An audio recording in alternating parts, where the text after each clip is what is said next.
City Council Committee on Public Health, Safety, and Environment, co-posted with the Committee of the Whole, met in City Council Chamber on April 15th, 2025 at 6 o'clock for the purpose of discussing revisions to the camping ordinance. Notice of this meeting was posted on April 11th at 9:36 a.m. This meeting is being recorded.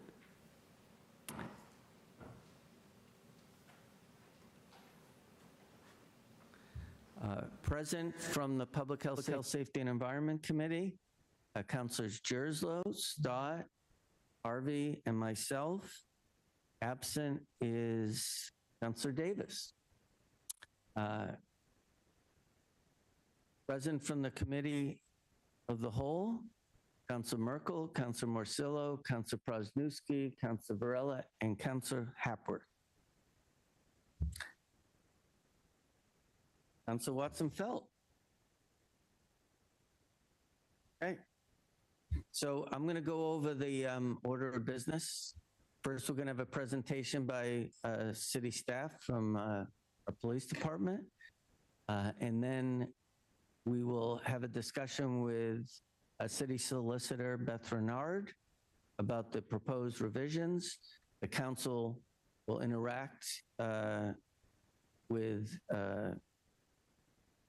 solicitor, police, if necessary, and then we will open it up for public testimony.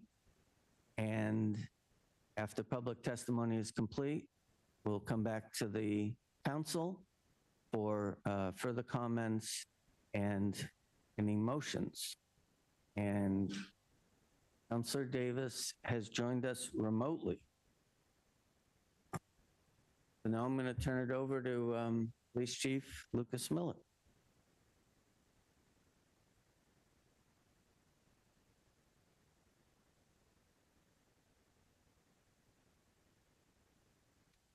Thank you, Councilor. I'm going to comment a little bit on the proposed changes, the reasons why we're endorsing them, and then I'm going to turn things over to a couple of my colleagues to give us a little bit more of a view on homelessness in Salem and some more kind of nuts and bolts reasons for these changes. But Salem City Ordinance 2431, camping, passed April 26th of last year, was intended to address the problem of persons setting up tents and other encampments on public and private property. Such living spaces have been found to be highly unsanitary, unhealthy, and potentially dangerous to the occupants. The passage of this ordinance was precipitated by deteriorating conditions at an encampment next to the South River on city property. The police department received numerous complaints of criminal and nuisance behavior from both inside the encampment and from neighbors and passersby. The intention of the ordinance was to allow the city, through the police department, the health department, the building department, and the public services department, to remove encampments after ensuring there was shelter space for those present, and that those present had enough time to make arrangements. The ordinance was effective in that the occupants left the camp. The city was able to clean up the area, including removing contaminated tents and furniture and addressing the rodent infestation without having to arrest anybody. As city crews worked on the cleanup, it became clear that the conditions in the camp were even more dangerous than what was initially believed, requiring extra care due to the human feces, bloody clothing, and used hypodermic needles that were mixed in with other property. With approximately a year's experience enforcing the camping ordinance, I recommend changes be made to this section to better enable us to discourage the significant health problems while retaining a compassionate view of those forced by circumstances, mental health issues, substance use disorder, to live outdoors. It is my hope that we can continue to address this problem without resorting to arresting anybody who needs help. The changes are intended to address the very real danger of people camping in the woods with fires, They're intended to apply the same building, safety, and health standards to anybody living in an abode in Salem. They represent a compromise between the importance of emergency shelter and the right of shelter workers not to be abused or assaulted. The changes the city is proposing represent a compromise between the need to preserve our public spaces for everyone's use and the recognition that we just don't have a good solution for homelessness. I'm now going to introduce Captain John Burke, my Community Affairs Captain, my he wears a variety of hats, and Sean Andrus, the commander of our Community Impact Unit.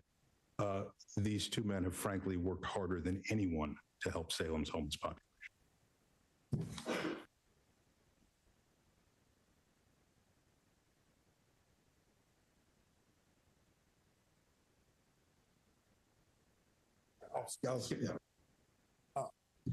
Thank you, councilors, for having me today. My name's John Burke. I'm a captain with the Salem Police Department. My division is responsible for the Community Impact Unit. I'm going to be talking a little bit generally about homeless encampments and some of the issues we've had recently. So I have a little bit of a PowerPoint. There's 2 slides on here that I initially wanted to show. I think I'm going to skip those for now. So when I skip 2, don't be surprised with that. But I do want to kind of focus on how bad this problem got. Most of what I'm going to talk about is the Peabody Street encampment, but I'm going to be adding in some stuff about some various encampments around the city. So we've always had encampments in the city of Salem. They've generally been scattered about. They've been inhabited by small groups of people.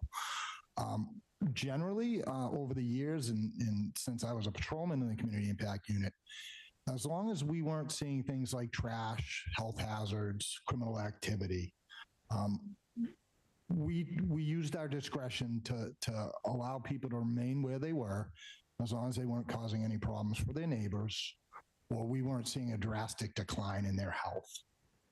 Most of these encampments are visited very frequently by my officers in the Community Impact Unit.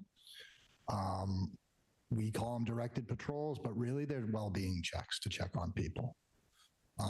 We do that because people's circumstances can dramatically change. If people are living in the woods or in places that we don't see them every day, if we're not checking on them, we run the risk of something happening, and we're not there to try to catch that before something goes really bad. So this is what we're looking at right here is Old Town Hall.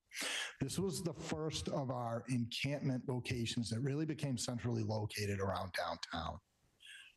Obviously, Old Town Hall, a very historic building. What many of our citizens and visitors see every day. And what we had was at one time 4, and then it went down to 2 individuals were attaching tarps and tents to the building in order to make a place for them to live. We worked very hard along with some of our partners with LifeBridge and Elliott to secure the individuals here housing. 2 of the individuals declined it and moved on. 2 of them we were eventually be able to find them suitable housing.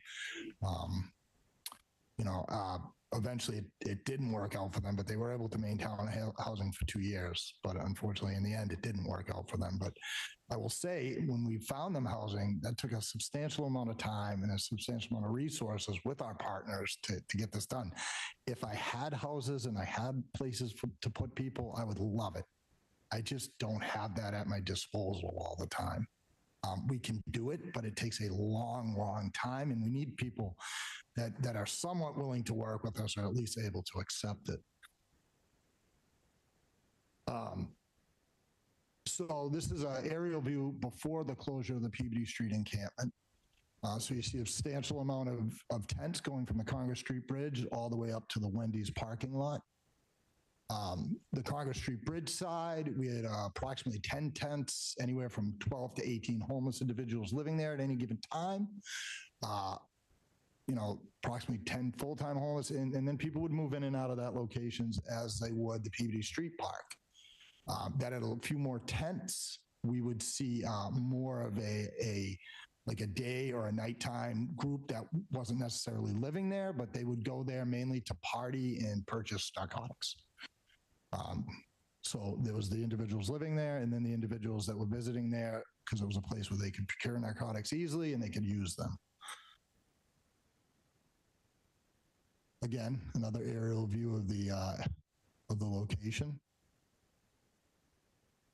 More tents. You can see here, it spreads out quite a bit. We have a lot of refuse like lawn chairs, tarps. As people would move in and out of the location, they would often leave their tents and their tarps and their trash by. And it became a real problem for the DPW. So we would have them go down and do periodic cleanups. The problem is it became too much to handle for them, along with their other work. That's the Congress Street side right there. Here are some just like a basic call amounts that we had there. So we had 241 calls for service, not included our directed patrols or our outreach visits from May of 2023 to 2024. Those 35 arrests, they included assaults, domestic violence, and attempted stabbing. We had 68 medical assists, 12 overdoses, thankfully none fatal, 2 unlawful burnings, 9 reports of thefts, 25 reports of disputes, disturbances. And to just show an impact on a nearby business, Wendy's, we had 49 reports of trespassing on lawn parties at Wendy's. So things became really bad when the trash and the refuse and the human feces became to the point where it was attracting rats. It was significant enough that the health department had to come out and conduct activities to try to mitigate that. But we would go down there and you'd see them scurrying around. You saw numerous rat holes. You saw numerous rat holes right next to tents.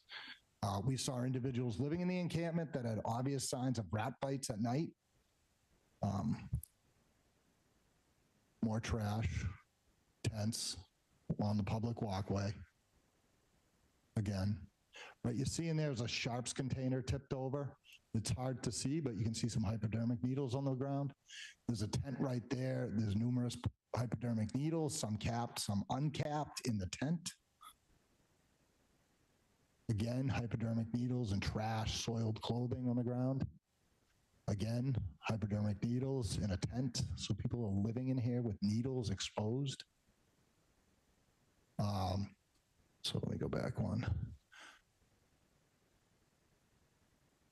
So here's another example of tents located near the power lines, right next to Salem High School. Castle Hill Park. We have numerous tents, trash. Collins Middle School, we had an encampment up there. Obviously a concern where there's school children using that area. Mack Park, Highland Ave tracks, train tracks. So there's a substantial amount of encampment. That's the Mack Park area, again, public park. In with the trash are also hypodermic needles, broken glass, beer bottles. What I want to talk about here, this is located behind the 57 Grove Street, the train tracks. What you're seeing there is a tent, and the damage and the holes in that tent are caused by a fire. So they were cooking in the tent, they caught the tent on fire, and the residents sustained burns in trying to escape the tent.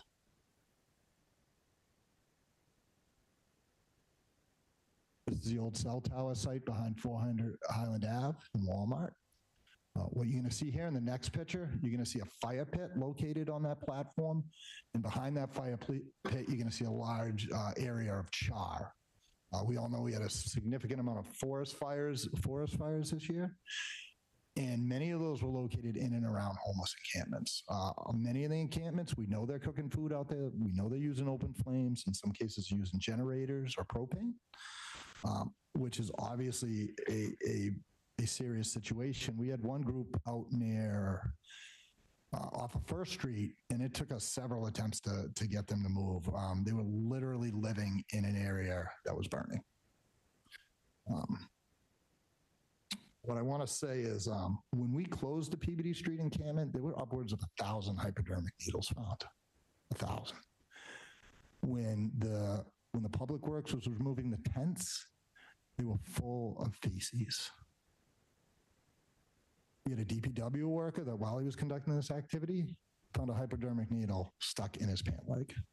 He's lucky he wasn't stuck by that needle. The fire danger is significant, especially when it's dry. From my experience of dealing with the unhoused in Salem over these years, we were seeing people that we had dealt with regularly for years that were already in a vulnerable state.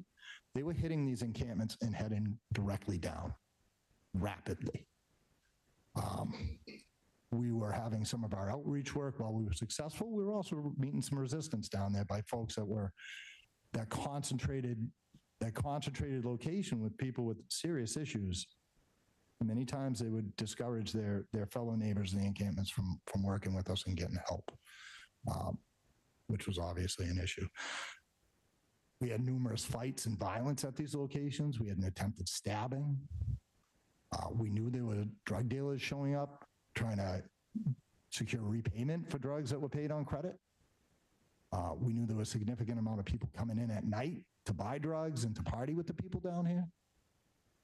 I'll be honest with you that we were lucky at that encampment on Peabody Street that something really serious didn't happen, because we had some individuals, some serious criminal records inhabiting that area. We know they were preying on certain people that were also living there that were less able to protect themselves. Like the chief, I will say, I too endorse this changes in this ordinance. And I'd like to bring Sergeant Andrus on, who's going to talk a little bit about our outreach work and expand on a little bit of what I talked about. Thank you. Councilors, good evening. I appreciate you having me here. I'm Sean Andrus, Sergeant with the Police Department. I am the supervisor. Could you lift the microphone? Sorry. Yeah, so people in Zoom link can hear you. Very good. Again, thank you for having me here. I'm Sean Andrus. I'm the Sergeant with the Community Impact Unit. So what I want to speak about tonight, just give you a little background of what we are dealing with. We have many hats in CIU, but our most significant is homeless affairs. So in 2024, we had 2,997 calls involving unhoused individuals in the city of Salem. That is 7.33% of all calls for the Salem Police Department that year. Of those calls, 259 persons were arrested or variously charged with criminal offenses, either arrest or summons. And then we had 97 were victims of crime. So 97 homeless people were victims of crime in the city. 95 of those victims were victims from other unhoused persons.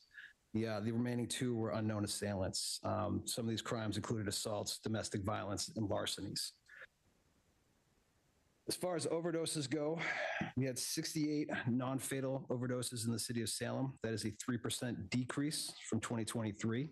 We had 7 fatal overdoses, which is a 46% decrease from 2023. I attributed that to the ubiquitous use of Narcan and also in a large part to our outreach work. 93% of those non-fatal were followed up with the CIU and Essex County outreach. Of these parties, 62 accepted services, 4 declined. These stats are the best in Essex County. As far as mental health concerns go, I have 2 mental health clinicians on my staff. We've had 14 incidents regarding unhoused parties in 2024, where the co-response model was used with my clinicians.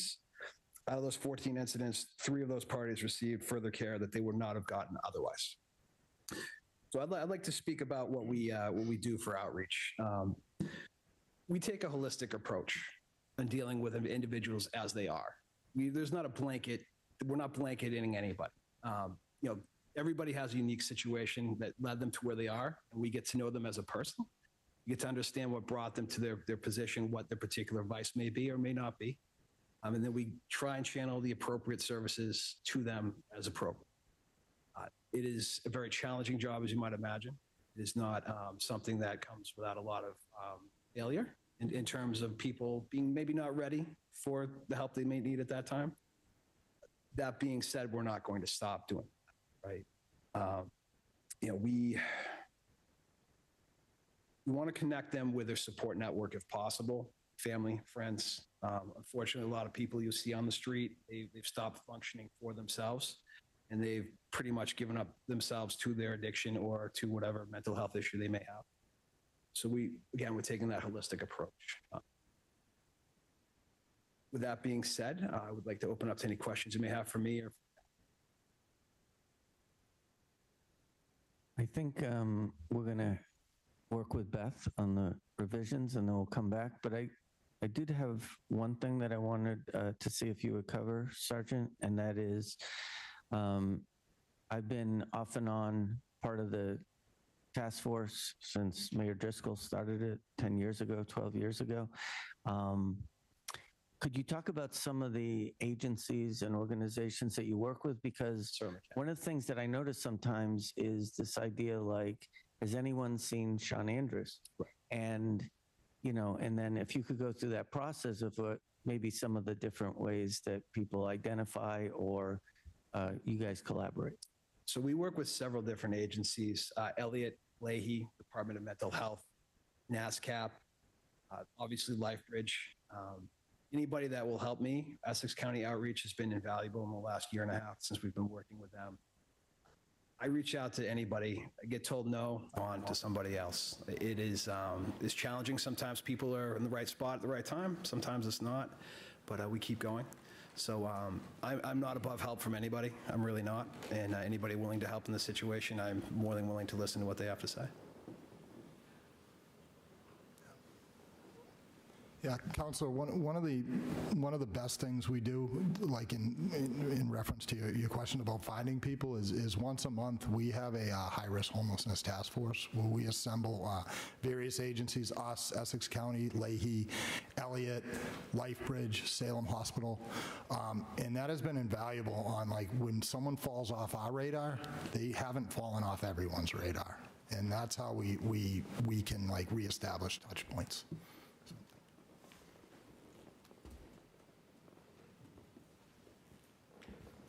We'll come back to you. I'm sure people have questions on the council, but I think because there's only a handful of revisions, that it would be instructive for us to have Beth go through them, and I'll just leave it up to the committee.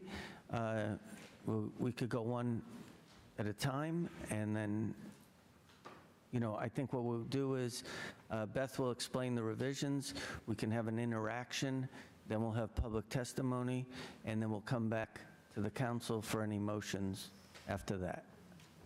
Work with everyone? Okay, everyone's nodding their head. Beth, do you want to start? Sure. Good evening.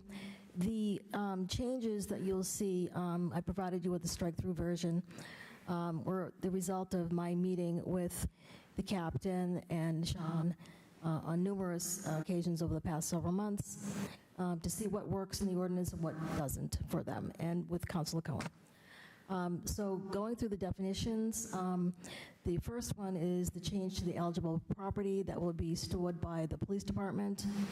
They have not had any, other than personal IDs, valuables, you know, documents, which they've normally stored. They haven't had any requests for storing of personal effects. So they have been managing containers, paying for them, unused.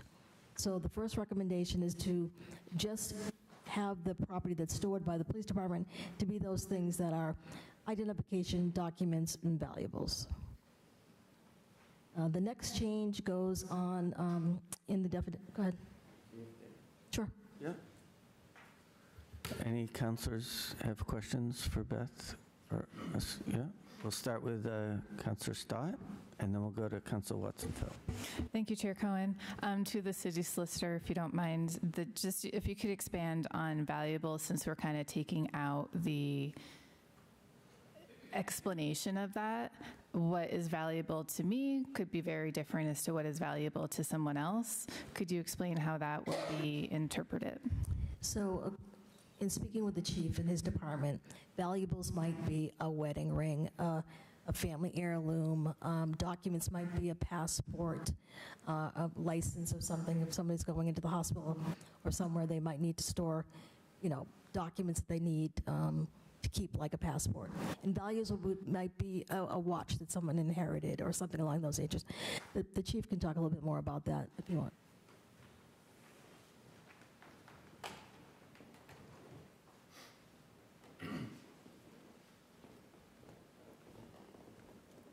Council, it's the police department's policy to store people's valuables when necessary. Everything from somebody suffering a medical event where they're incapacitated on the street to somebody who's under arrest and who had property that they couldn't take into the sheriff's department with them. So that policy will continue and would certainly be applied to anybody who needed such storage. But after the initial ordinance was passed, we were mandated to maintain 70-gallon containers, as well as rent a box that was put out in our parking lot in order to store what we imagined to be a lot of property. As I said, as the city solicitor said, it turned out nobody took advantage of that. So while we would still store small things and even large things if they were particularly valuable, but such large-scale storage just doesn't seem worthwhile. I may just want to follow up. If space is technically not an issue because it's not being utilized, why any change? We contracted to have one of those C boxes, the Connex containers, placed in our parking lot for this purpose. I'd like to get rid of it. Right, I guess what I'm saying, my personal view is get rid of it. But it doesn't look like it's needed, but this policy could probably stay in place. And if it does become required, they're temporary storage containers. That's just my thought. I'm open to conversation. I think I will add to that I think it's very interesting to think that family heirlooms or wedding rings or items of extreme value will be here, and of course we would want to hold those, but again, our items of value are going to be very different than someone living on the street. That's all. Thank you, President. No, thank you, Chair Cohen. My comments through you are similar. So I also struggle with the word valuable without further definition. I think as we've seen in and even some of these photographs, right, there folks are leaving places or carrying things with them, and though they may not have asked or taken advantage of the piece of this ordinance where they are allowed to store personal items with you at the police department.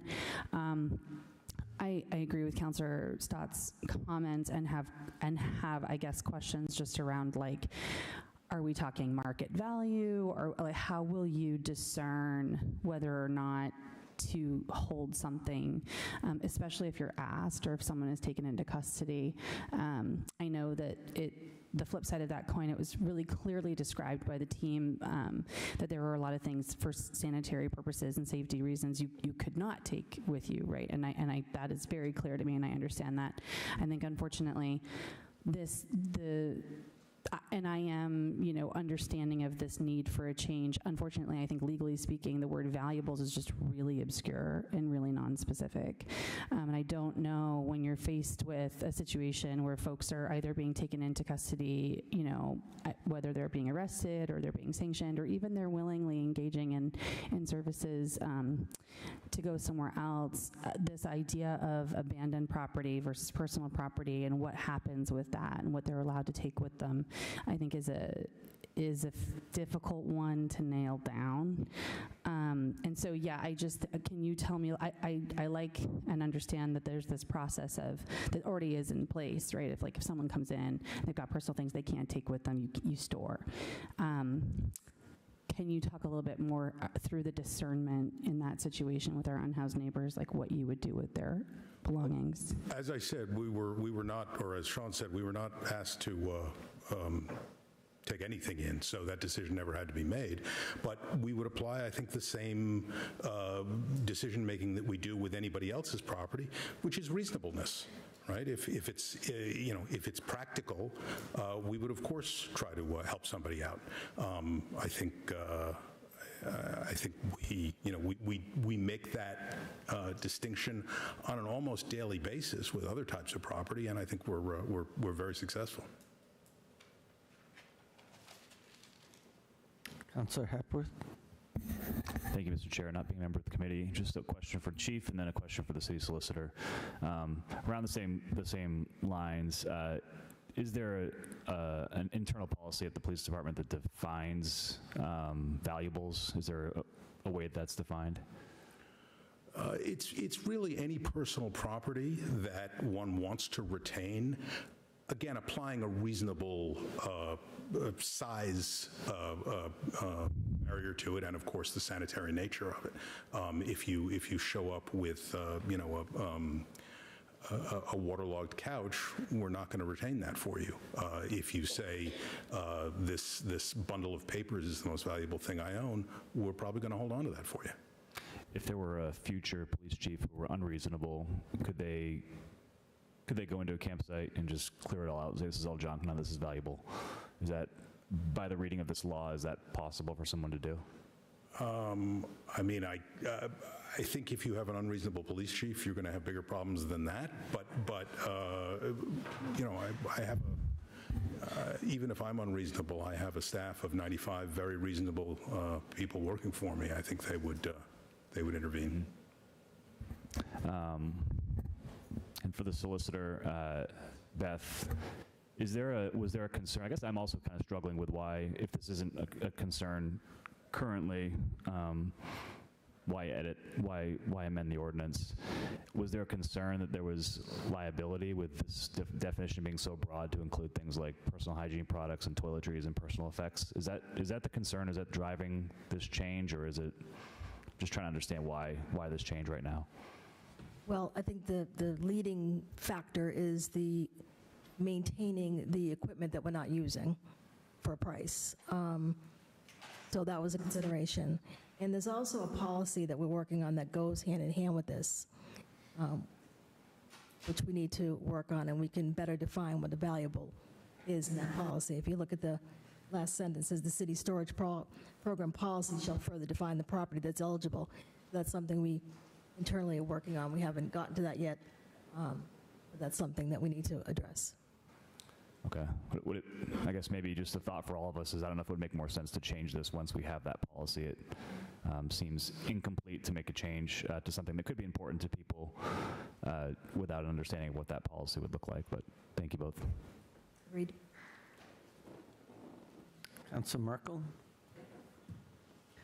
Thank you, Chair Cohen. Not being a member of the committee, I was also interested in, part of the concern is there's cost for the storage units that aren't being used. And also I was curious on how long people's belongings are kept, because what if all of a sudden, you have these belongings and nobody has come back for them. So I was curious to how long items are held for. Thanks.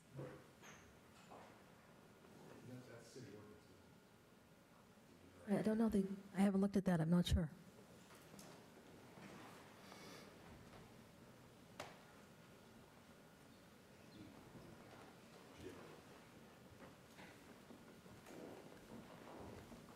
Generally, with property, we are obligated to hold it for 30 days, but in practice, we hold it for much, much longer.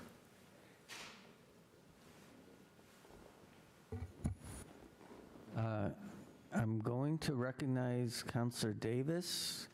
Councilor Davis, you can unmute and speak.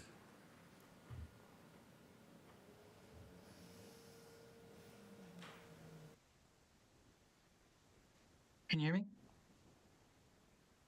Go for it. All right, thank you, Chair Cohen.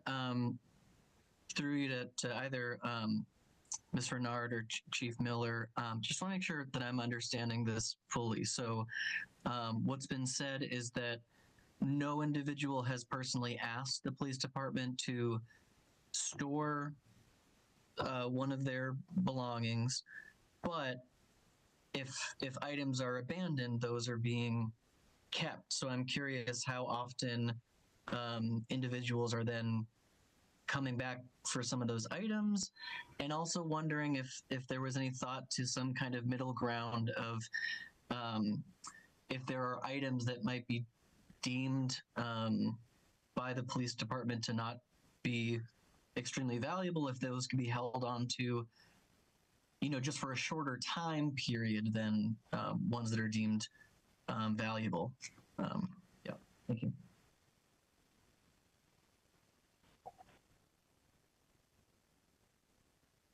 So, Councilor Davis, yeah, that's correct. No one has reached out to us asking us to store their property. Not unexpected. Most people don't willingly turn over stuff to police. We do sometimes.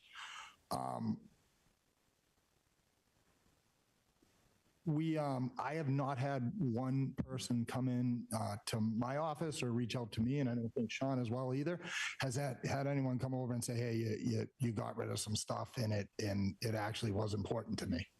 So we're kind of going on kind of our experience, and I have never had anyone, we generally, like the chief said, make a reasonable decision when we look at the stuff. If there was a question, we would certainly be willing to hold on to that for a little bit if there was a question. I will say that the vast majority of what we run into a problem is like an encampment site, it will be abandoned and most of it's down. It's either infested with bugs or feces, and it's just generally not something that like a reasonable person would consider valuable in any respects. If there was anything in there, I certainly have no problem holding it on, and I would make that decision, and I think Sergeant Andrews would as well. But we have not come across that in our experience. Okay, thank you. Councilor Davis, are you finished with that question? Yeah, finished with the question. I guess I would just a comment. I would say if there are certain items that would seem that are salvageable, that are not infested or otherwise completely damaged, even if they might not seem valuable, perhaps those could be held on to for just a shorter amount of time than things that aren't deemed valuable. That's my suggestion. Thank you.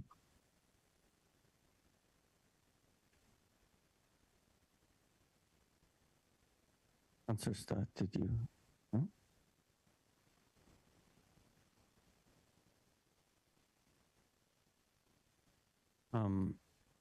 Before we move on, I just had a thought. We keep talking about the word valuable as if we all have our own concept of what valuable is. I'm not sure about things that are abandoned, what could happen there. I think Sergeant Andrews brought up a good point. If someone asks for someone to store something, I'm more inclined to want the department to, react to that as best they can. Okay, I understand that some things may not be something that would be sanitary or whatever to store, but as best they can, I'd want them to do it. I think that the ordinance as it existed before didn't address the final comment that Councilor Davis had. It's just not in there. It's to what extent we're defining valuables. I think this is a description, right? And not like a specific action. It's a description of what valuables are. So unless someone has another question, okay to move on to the next one? Oh, Councilor Marcillo, sir. Thank you, Chair. I'm just looking at the original wording also. This has never been nailed down as to what the word valuables mean. And it even says that eligible property means items including but not limited to what follows.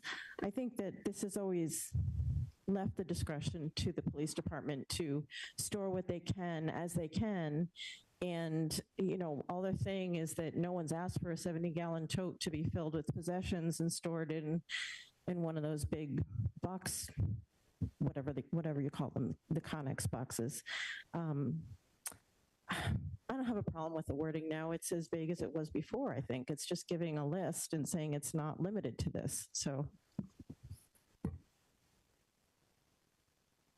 So the next definition, this is a very rare situation from what I understand from the police, is the definition for when a period when shelter is unavailable means a length of time in which there is no emergency shelter space available to individuals experiencing experiencing homelessness.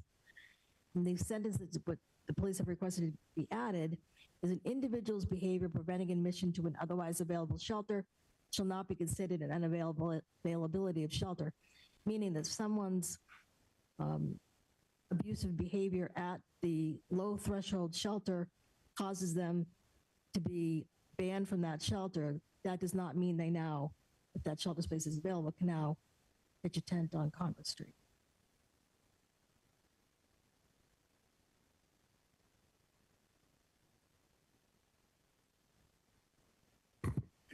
Council Marcillo. Thank you, Chair. Has this been an issue?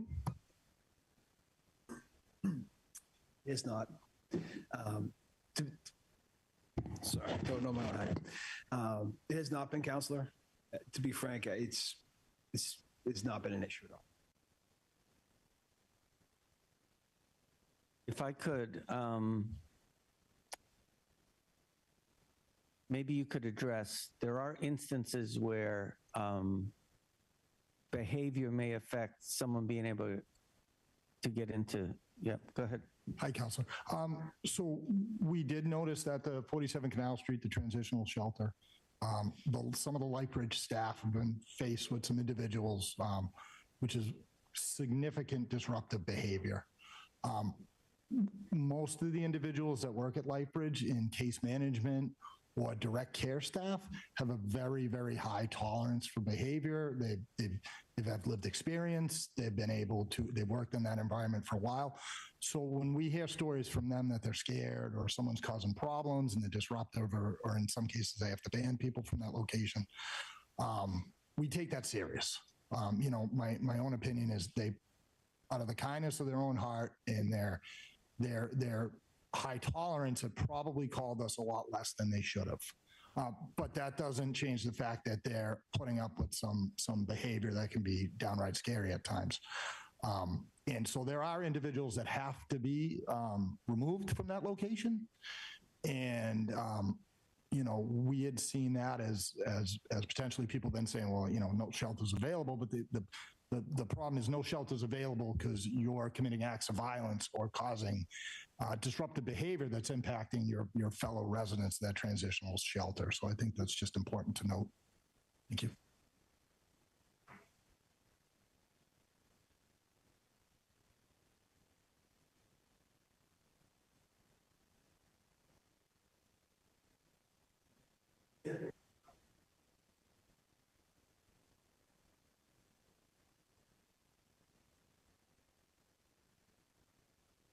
Councilor Davis, you can unmute.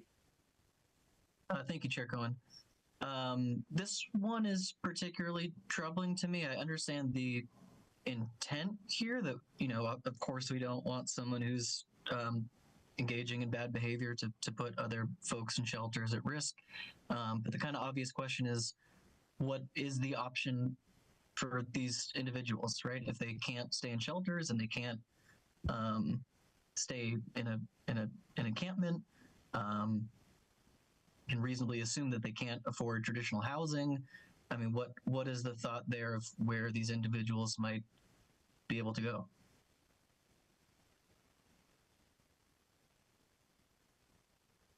Captain. Councilor Davis, obviously that's a concern of ours. We're really hoping it's going to deter some behavior. It's going to maybe provide some sort of motivation to change that behavior. If they would like to contact us, if they're willing, we can sometimes find a different shelter that maybe is more suitable for them. Maybe there's people in that shelter that maybe they're not butting heads with, that there's no personality conflicts. But I am concerned about the staff of Lightbridge and some of that direct care personnel and what they're having to deal with on a daily basis. I wish I had a perfect solution for that, but unfortunately I don't. I'm going to just ask a follow-up, Captain. So I've been at the transition center a couple of times when there's been people who are, I'm just going to say, reactive, and I actually saw a situation where I was actually worried for one of the staff women who was there. And Beth, you can correct me if I'm wrong, the this is just a situation where you have offered someone shelter who is, camping on public property, and the situation presents itself where their behavior at that point would prevent them from entering one of the shelters. Correct. Councilor Merkel? Thank you, Chair Cohen, not being a member of the committee. Just want to express my thought that since, obviously this this situation hasn't even been arisen, that you have been, and the shelters are mindful that people have different issues and experiences, and they've obviously been welcoming to people. But I do see this and understand it to be a safeguard that you have in place to be mindful of the safety of not only staff, but other guests at the shelters. To think about their safety as well. I recognize what resonated with me is that it's also something you can say, look, we have this in place. If this is going on, you're jeopardizing your ability to stay here. And like I said, obviously it's not going on regularly. So I'm comfortable with that. And I agree with being mindful of the safety of the other guests in the shelter and the employees as well, and volunteers. Thank you. Councilor Watson. Thank you, Chair Cohen. For my part, this seems like a really simple legal clarification that protects the city. A lot of these nonprofit organizations that are shelters in our community have their own policies of expected behavior and whether or not they will provide or cease providing service to their guests. If we have an ordinance that does not protect us in this specific way with this language, and their policy is the one either advancing or removing access to shelter based on those defined behaviors that those nonprofit independent organizations establish, then we do not want to find ourselves in a situation where it could be legally argued that behavior that they should still have been able to have access to those shelter beds. So for me, this just seems like some legal cleanup, unless, Beth, there's more to that than I understand. Thank you. I don't know who went first, so I'm going to say Councilor Jerslow and then Councilor Hepp. Thank you, Chair. Just a question for Captain Burke. How many of these, do you have any data of if you had a problem with the person in the shelter that they were actually sectioned through the mental health? Have any? I could drill down on that data, Counselor. I don't have it off my head, but there's been multiple. Happened in the past that it has been so bad this section. So that's another option that can be used if somebody is disruptive and they can't be in the shelter. If they need some mental health, that's another avenue you can take. Correct? Of course, and we've done it multiple times at that location. Thank you. Thank you, Mr. Chair. I guess, there's a difference here between we're not discussing what a shelter can do, because a shelter could do theoretically anything they want to within their own. They can have their own policies and their own procedures of who they'll accept and who they won't accept. I think the question here is, what are we as a city allowed to do? What are our options? And what does that mean for the people, the unhoused people who we are doing it to?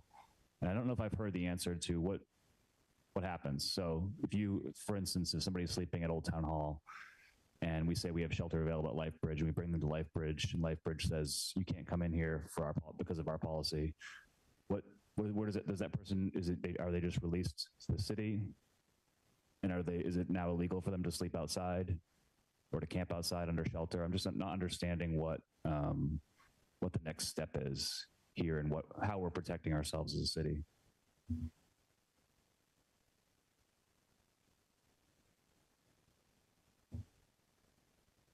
The answer again in terms is one of practicality, right? That person we try to find services for. We try to see if they are a mental health danger to themselves and need institutional care. But what we're trying to guard against is somebody who wants to camp outside and behaves badly in order to essentially get a license to pitch a tent. And we have encountered that. And yeah, there is no remedy to that if that person wants to drive a hard bargain other than you can't pitch your tent here. So there is a hard stop eventually, and that approaches it. Thank you, Chief. And what is the, like today, if this were to happen today, what is the department policy of what would happen with that individual? Where would they go? Are they just back to Riley Plaza, or what is the? I'm not sure I understand where the person would, like their encampment is removed, and then they go to Lifebridge. Lifebridge says you can't go here. And then are they just in Lifebridge's hands, and Lifebridge has said no, and they're out, or what is the? As with anybody who's actually seeking shelter, we would attempt to find them shelter, whether it's a different shelter or the lobby of the police station, particularly where the weather's bad. But when it comes to setting up an encampment, no. Okay. Thank you. I think I understand the logic that we don't want to give someone incentive to behave in a certain way. I don't know that I feel completely tied up on the logic for this change right now. I think I just need to think that through, but thank you. Councilor Harp. Thank you, Chair. The way I'm interpreting this is because there are individuals out there that do not want help, but yet we offer them the help, we bring them to a shelter, they will deliberately be disruptive, so the shelter will not take them, so they can go back out to where they want to be.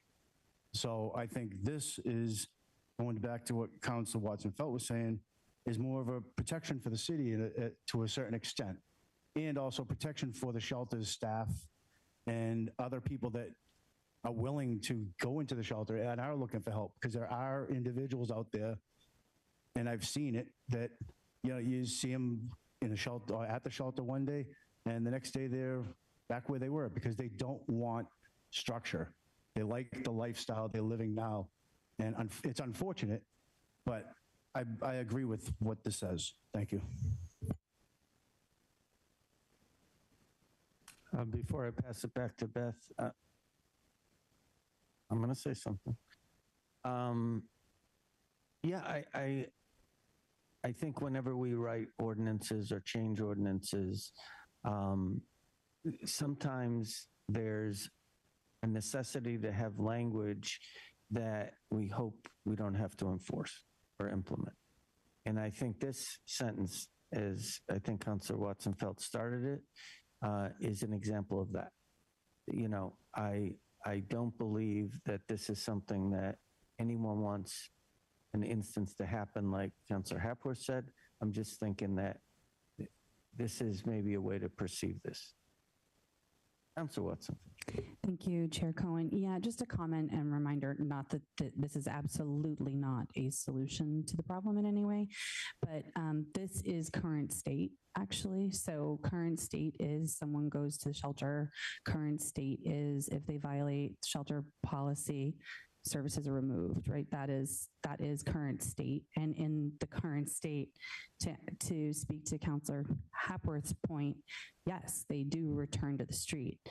And as a reminder, if they will not, if they can't get a shelter location in another city or town or community, if they're not otherwise coming indoors in some other fashion as previously described. I also just need to remind folks that it is not illegal to sleep in the street. It is not illegal to be in the street. It is simply, we're talking about the development of campsites and the establishing of campsites. That is not a defense. I just want to remind everyone of the current state. Thank you. The next definition is, will come up later in the it's a definition for what a red flag warning is. And it's related to, we have dry conditions and we have folks that are camping in the woods. So because this is coming up later, can we go to the next one? On page 2 in paragraph D, it's entitled Camping on Private Property. There was just some clarification here. It doesn't matter who owns the property. That person, if they are camping on someone else's property, it will still be considered a trespass if they continue to do so.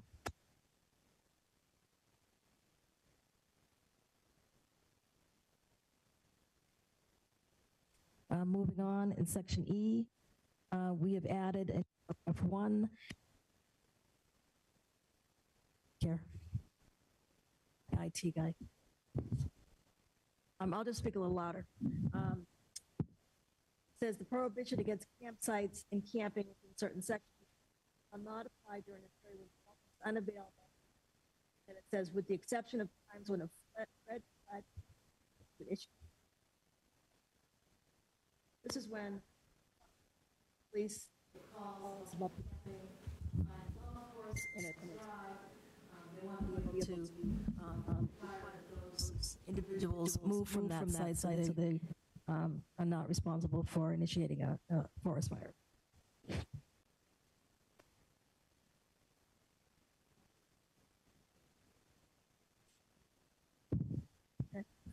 Moving on, the next correction or addition here is to change the word whenever updated.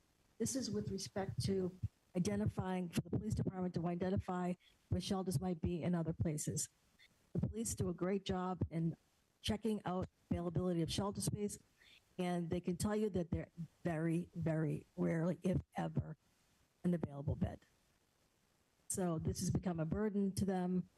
They have found that they will find out if there's a space available, but there generally isn't. I think Sean might be able to speak to that, but they have not found that there are beds outside of Salem. And we changed it to, instead of saying the health agent, we just changed that broadly to the Board of Health, the health department rather, so that it's any member of the department. And we added a sentence at the end of that section, which talks about the ability for the departments, and we're working on these regulations. We met on it once already, and we have another meeting coming up.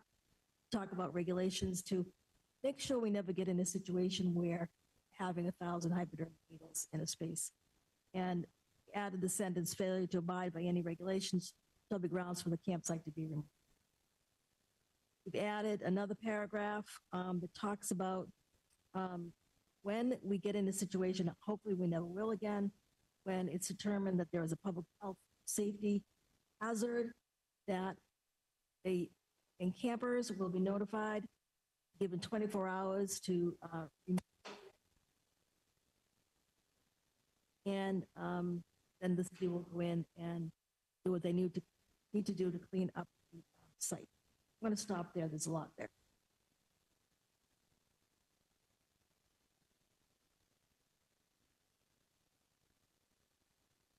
I'll read that. During any period when shelter is unavailable, if the city, through the health department, the police department, the fire department, or the Department of Inspectional Services determines that any established campsite on public property is a safety or public health hazard, such campsite shall be removed by city officials after 24 hours posted notice to the occupant. The camping material and other personal property shall be removed and no eligible property stored consistent with the city storage policy. The city, its employees and agents shall not be responsible for the loss of damaged or property ineligible for storage when a campsite has been removed after notice. Nothing in this section shall limit the ability of city officials to order the immediate removal of a campsite in the event of a significant public health or safety.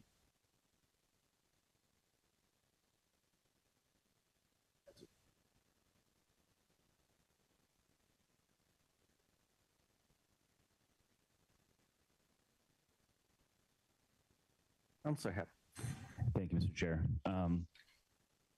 Beth, when we say city, how are we defining that? Is that defined as whose ultimate call would it be to determine if a site was unsafe or public health hazard? It would depend on whether it's a public health issue, and that would be the health agent. If it's a police matter, that would be the police department. If it's an unsafe structure that's been erected, that would be the building department. So it would depend.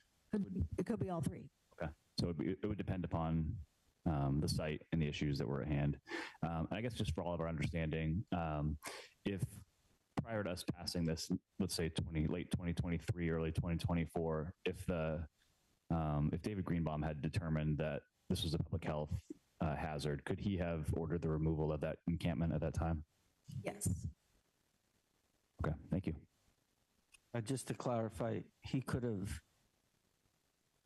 anyway, to Councilor Hepworth's point, I do want to reiterate, because I've been in the meetings that Beth has had with the department heads, and there are things such as, what is allowable under existing law, the size of a tent, whether they can have a generator, open pit, exposed fires, the fire department's involved because obviously, we had a couple of situations where someone was hurt or potentially being hurt during a fire, drought, whatever.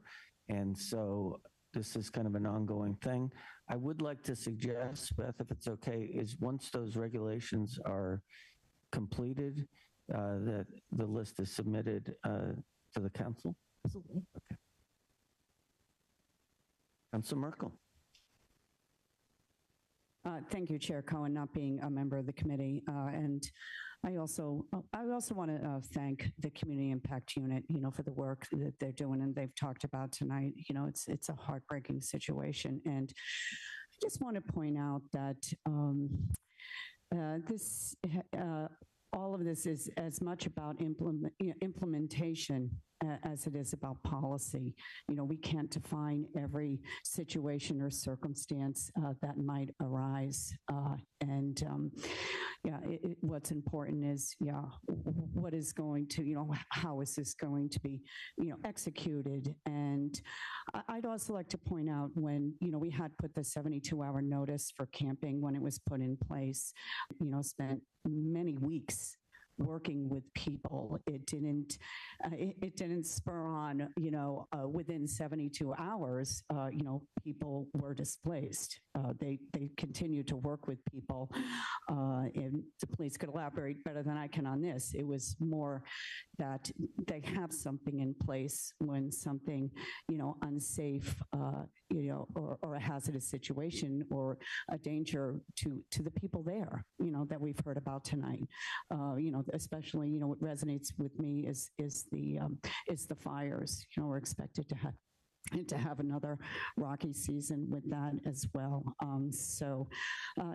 It's just I just wanted to point that out, that there has been, as the officer talked about, a holistic approach was taking, as opposed to, we have 72 hours, so here it goes. And I see that with some of the other things we've discussed here, trying to define, I really appreciate the council's points they've made about valuables.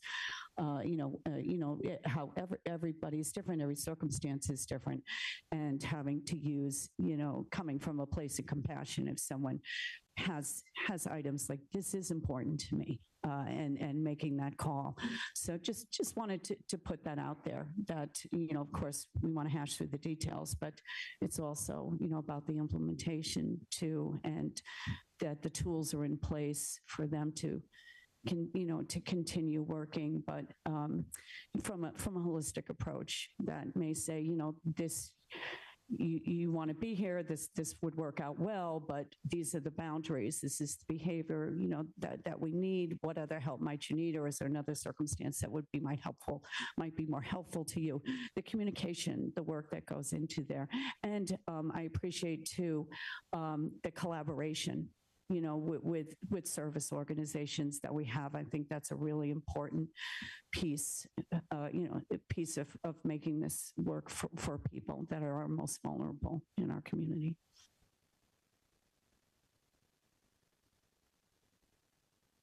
Councilor Watson-Phil. Thank you, Chair Cohen. Through you to the city solicitor, I have a couple of questions about this section. Is the city storage policy that's referenced here the same as the city storage program policy referenced on the first page? So also a work in progress. Okay. Just want to make sure I was confirming that. This 24 hours posted notice to the occupant, what exactly is that process? What is the notice? Will, like, across all of these departments, is the notice going to be sort of like, is there a consistent approach to designing the notice? How is it delivered? All of that. So I don't think we've had an opportunity to actually give notice at this point, but it would typically be something that the building department would put a fix to a tent, for example, in 2 languages, English and Spanish, that would give them notice of whatever reason it is that the campsite needs to be taken down. And that process would be the same whether it was the building, health, or police department? Yes. So it would be affixed to the tent in some way that does not get blown away by the wind and all of that? And the community impact unit has communications with those that are unhoused and in person as well. All right, thank you. Councilor Hart. Thank you, Chair. I guess my question is, I know we had the 72 hours, and we're looking to change it down to the 24 hours. Is there because I know it's happened in the past, they give them the 72 hours, and they go from one side of the water tank to the next side of the water tank. And now the police have to go out and issue another 72 hours again. Is there any idea of any sort of distance, time frame, or something to that effect? So we have been talking about that, and that is part of what we're looking at as far as setting up regulations for campsites, and that's one of the things that we're going to include in that document. I'm gonna add in my meetings with the solicitors, there's actually a sentence in the ordinance that once notice has been given, and the police department has actually been, I'm going to just say generous with this, where they've given multiple notices, but it's going to be more defined. But in the ordinance itself, there is a sentence that says once, don't have to give multiple notices. But once someone has been given a notice, part of this is defining the area. You know what I mean? Like, well, you're nodding your head, but you know what I mean? Like, if we say to someone who's in Salem Woods, you can't stay in this spot, you have 72 hours, 71 hours and 30 minutes, they move 20 yards away. We believe that, having a more definite definition of what that area is important, but our reading of the ordinance the way it is that we shouldn't have to be issuing multiple notices for the same camping.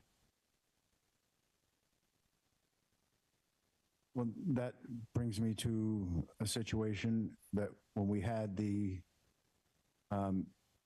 meeting with the mayor and the fire department and stuff, there was legit up off of First Street, a group or a couple of people that would move from point A, they'd get there 72 hours, they'd move, and then they would legit move 40 yards away, and they would have to get another notice, which gave them another 72 hours. I'm just curious as to, like I said, how can we define, because it's not multiple notices. If they're not doing what they weren't told to do, they did move, but they just didn't.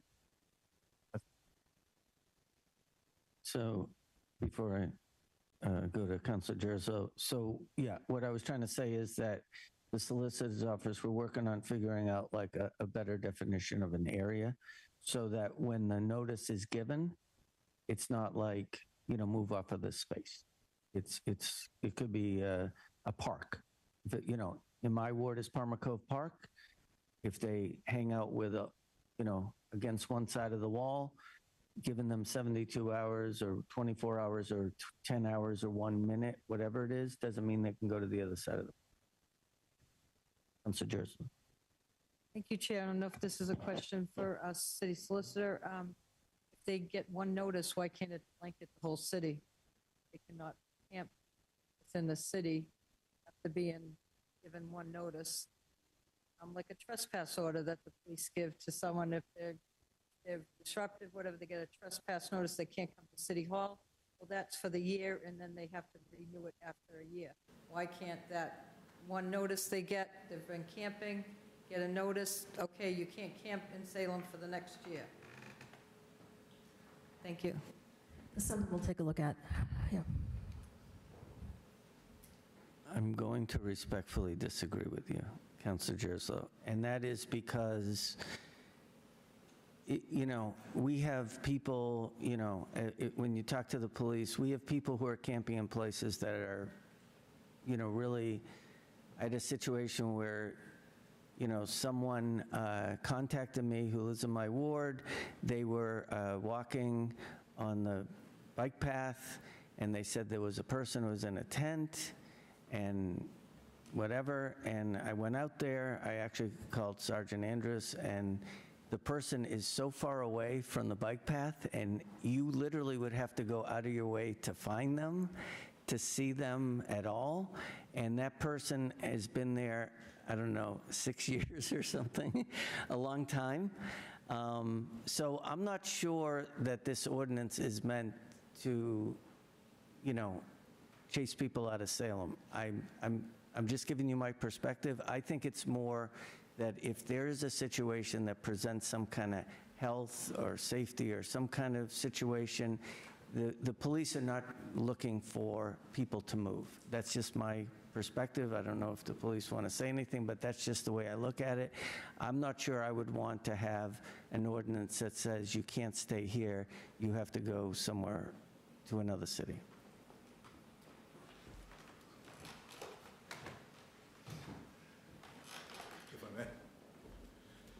Counselor, I think where we would not want to order somebody for that length of time is because, as Sergeant Andrus brought up, you know, we want to keep trying with people. We want to keep trying outreach, and it may be that we hit an impasse and somebody's doing something where we have to say, hey, you can't be here, but that doesn't mean the next day, the next week, the next month, we don't want to be able to say, hey, we have a potential solution for you.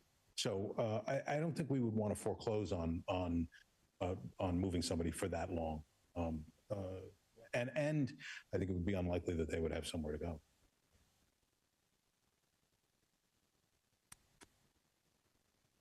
The next section is F on page 3. And this, I don't think has happened at this point where there was shelter space available somewhere else in another municipality. The police department was asking for that last sentence, which says, before making a referral, the city shall ensure space is available for a reasonable period of time. I don't believe that we've ever transported anybody to a facility outside of the city.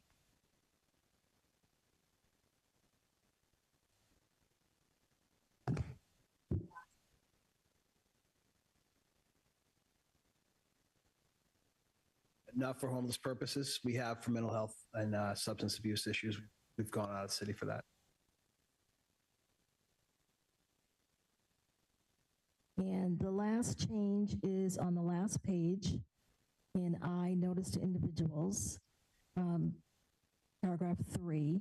It says, when during a period when shelter is unavailable, when the city notifies an individual located in a campsite at that period when shelter is unavailable has ended, meaning that there's space available for shelter, the individual shall have 12 hours to remove their camping materials, as opposed to 72 hours.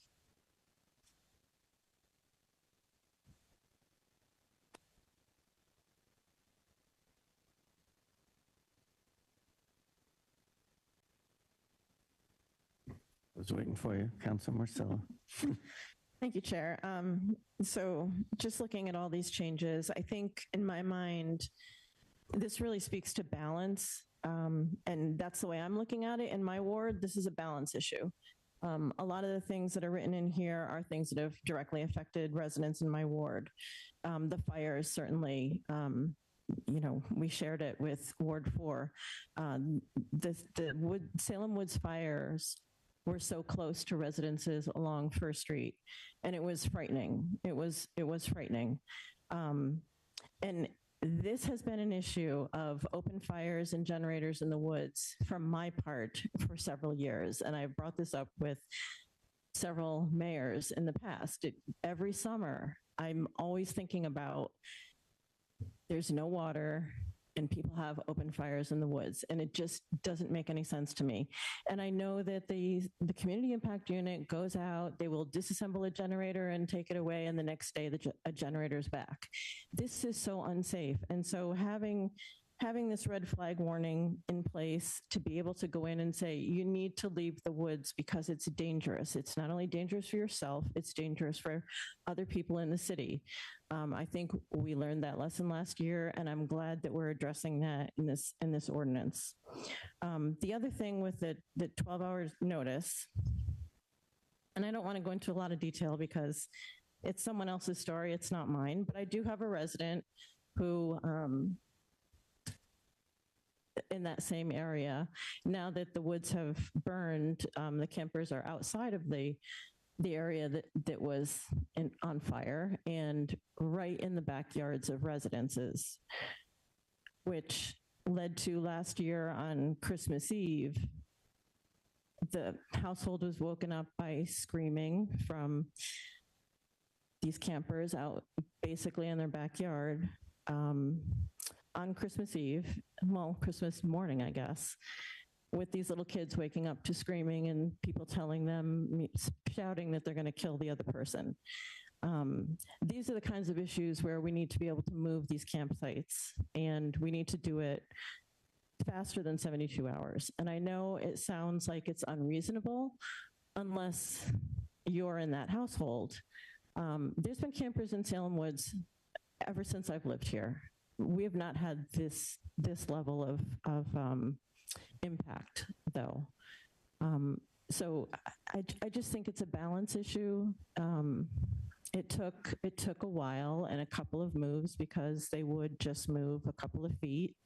And so we really do need to address that, how far they should be asked to move when they're asked to move. And I know that the woods are there for everyone's enjoyment. And like I said, there have been campsites in the woods forever, but we're also seeing a whole lot more hazardous materials when people do leave those campsites, and getting into the woods and cleaning them up is a problem. But as far as these edits go, I think this is really important for balance at this point. Thank you.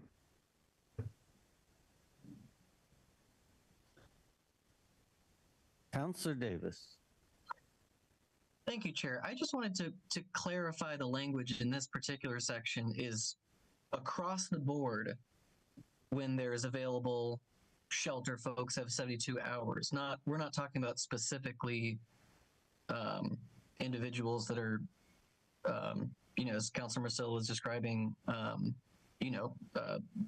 doing, fires or other like potentially extremely severe public safety concerns, right? This is like across the board. Yes, this section talks about when shelter space becomes available. Okay, I would, so my concern that the 12 hours is far too short of a time to ask an individual to leave an area where they've been living still persists. I mean, if there was language that specifically talked about for individuals that are starting fires or, other really serious kind of public safety concerns, and that we delineated that from other folks of just, perfectly fine behavior. They just happen to be camping. I'd love to hear the reasoning for why we're going from 72 hours to 12 hours. I think that when this ordinance was originally written, we were talking about 48 hours or 24 hours, and it was me who asked if we could move that to 72 hours. I believe, and correct me if I'm wrong, Chief Miller at the time said he was good with that because it'd be very unlikely that we'd actually be asking people to move as soon as 24 hours. So what, I'd love to hear just the kind of reasoning for that change. Thank you. So while the chief is making his way to the podium, I think Council Merkel captured this earlier, and that, in my mind, and I want to reinforce what she said. When the police have had an opportunity to enforce the ordinance, whether it's 72 hours or whatever, this is really discretionary. And in the case of, the South River, it was 6 weeks. So, I just feel like this is an ability to do something 12 hours or more. That's the way I look at it. I'm just giving my opinion, but I think one of the reasons it's valuable that the police department has spoken today is there's a continuous theme of, if we can provide a solution or help people in some way to get to a better place, whatever that is. I don't know what it is. It could be, getting treatment or finding a place with family, or just, a safer place, whatever it is. I do believe that is the impetus of the department, the way I see it. Well, you've taken the words out of my mouth to some extent, but yes, the intent of the reduction in time is to give us that ability where we feel it's absolutely necessary. I think the history of our enforcement of not just the camping ordinance, but 100 other laws and ordinances is one of discretion. We ignore disorderly conduct all the time because we don't feel it would be appropriate to cite somebody for that. But that's out of appropriate discretion. The same thing with this, that we would like the ability to enforce it at 12 hours, but I can promise you, I very much hope that we won't have to enforce it at all, but as we haven't with the other ordinance. But yeah.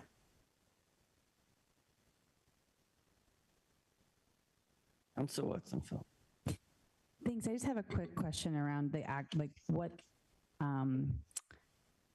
situations you've actually seen in this where there is a period where there was no shelter has ended and now shelter is available, and you express that, or your team expresses that to individuals in campsites. How quickly do they get moving anyways? Like, are they, if they're interested in taking shelter,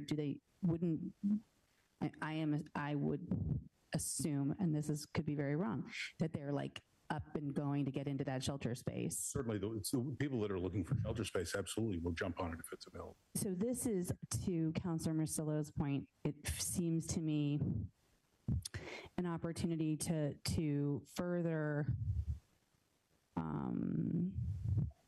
I'll say, engage individuals who may not otherwise be seeking, who may not be seeking to accept that shelter available space. And so this is just shortening that period of time to increase your ability to sort of engage with them a little bit more and to try and get folks to make a decision to get very much our intention. Okay, because otherwise, if there was a person who was really willing and ready and able to get into the shelter space, and it became a matter of breaking down their space and taking the opportunity to ask you to hold their valuables, that would not be a problem. Not at all. And again, I would like to rest on the good work of Sergeant Andrus and his team. I think they go about this in a very passionate and patient way. All right, thank you for the clarification. Okay. Guess what time of the program it is? Everyone in the room who would like to come up and speak, could you raise your hand?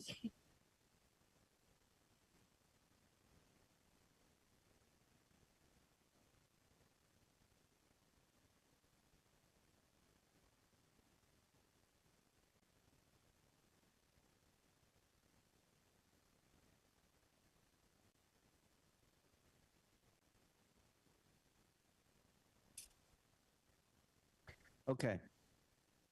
This is the time for public testimony, okay? And I'm going to lay out a couple of the rules because, believe it or not, it's at the discretion of the chair, and I'm in the chair right now. And So when you come up to the podium, please speak eat the microphone, speak into the microphone, because people in Zoom land can't hear you, even though we can hear you. You may not be heard. Second of all, if 15 people have said the same thing, you could say, yeah, that was cool. But, there's a lot of people want to do public testimony. I'm going to give everyone 2 minutes, okay? Hopefully that's fair, okay? I know with me, when I practice, I'm better with a minute, but everyone is going to get 2 minutes, and we're going to start on this side of the room. We're going to go in alphabetical order. No, we're going to start on this side of the room, and anyone who wants to do public testimony, please come to the podium, and when that person is leaving the podium, the next person can join them. But let's not get into a line, just that way everyone gets their space, yeah? And if you choose to give your name and address, great. If not, that's fine. All right, thanks. My name is Tony Duffy. I live in Salem. I grew up in Salem, graduated from Salem High, class of 95. I went back and bought a home in the same street that I grew up in Ward 1. I just want to thanks Chief Miller so much for all the work you and your team do. I can't beat what they've said, but I'll just say I've been walking around Salem for 35 years. It feels very different now. I was walking just a couple of days ago to Walgreens with my mom by the Riverwalk, and people were strewn around everywhere. And I told my mom, don't do this by yourself. And if there had been encampments, we probably wouldn't be doing that.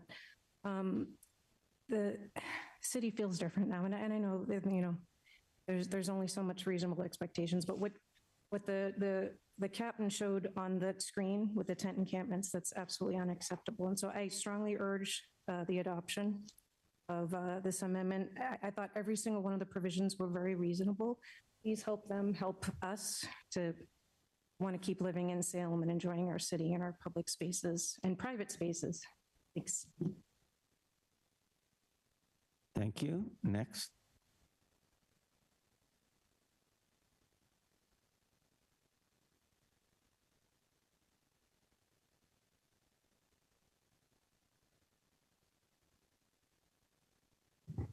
Okay.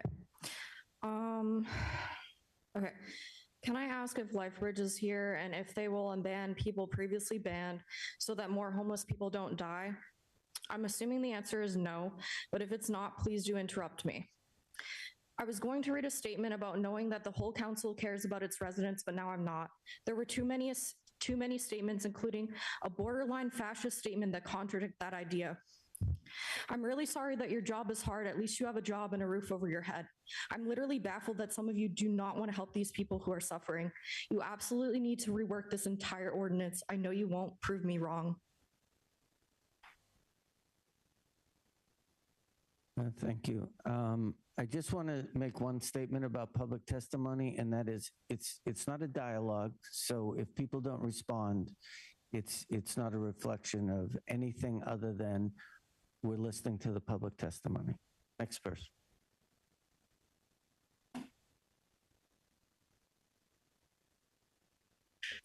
Hi. So question I have is, who is really protecting our unhoused neighbors? Because I see the city protecting itself. And I'm really sorry it's hard finding available shelter beds and it's a burden for the police, but I would like to have you think about what it might be like to be homeless for 1 minute. And I also want you to consider that homeless encampments are a symptom of a larger problem, the lack of affordable housing in Salem. Having 12 hours to move your tent and belongings is too short of a time. We aren't providing a solution to support people, and leaving it up to police discretion is a dangerous precedent. And essentially, you've said that you want to drive homeless people out of Salem. And so it's a direct attack on Salem's unhoused community and anyone at risk of becoming homeless. With sweeps, folks lack proper identification when Social Security cards, driver's license are taken, and it puts folks at risk for negative police interactions and being detained by ICE, which has already happened in Salem. In Louisiana, ICE is working to sweep homeless encampments and putting people into warehouses called transition centers. And so we're living under fascism that you claim to be against, but why are you passing the same policies that the Trump administration supports to ban street camping, relocate unhoused people to privately managed tent cities, and arrest anyone violating the laws? I just don't understand this. Thank you. Next person.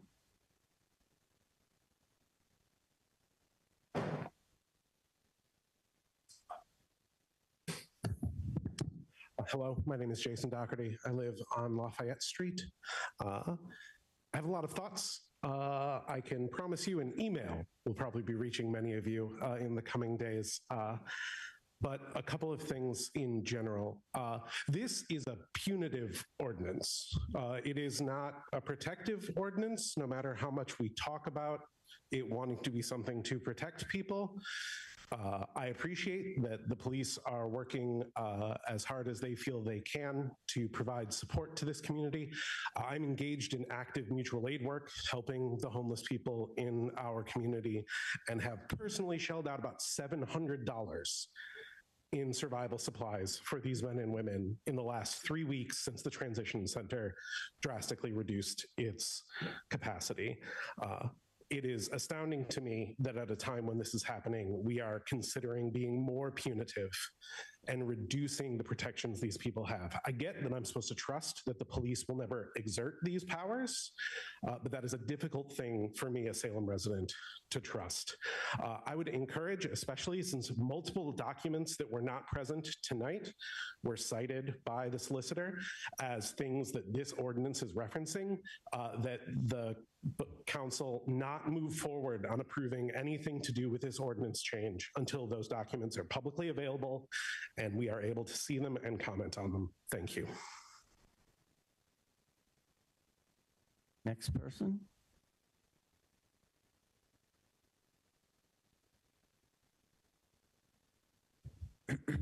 Hello, my name is Nathan Lushin. I live on Carlton Street and work in Salem as a therapist.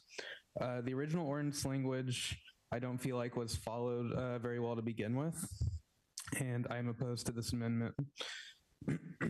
Excuse me. If this council truly cares about all citizens of Salem, they would understand that the evidence-based solution for reducing houselessness is to provide housing and wraparound services.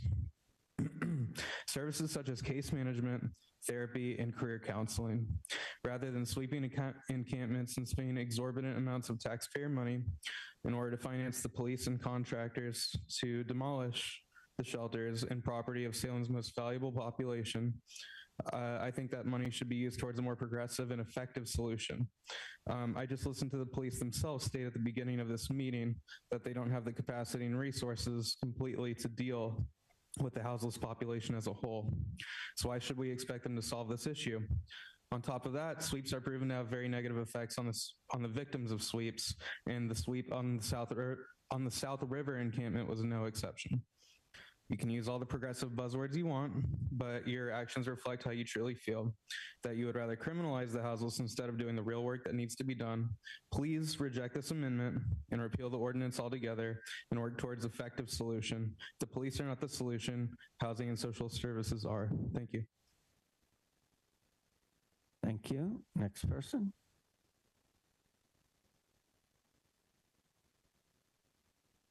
Councilors, I'm not going to directly address the proposed changes to the ordinance language because I don't really think it should exist in the first place.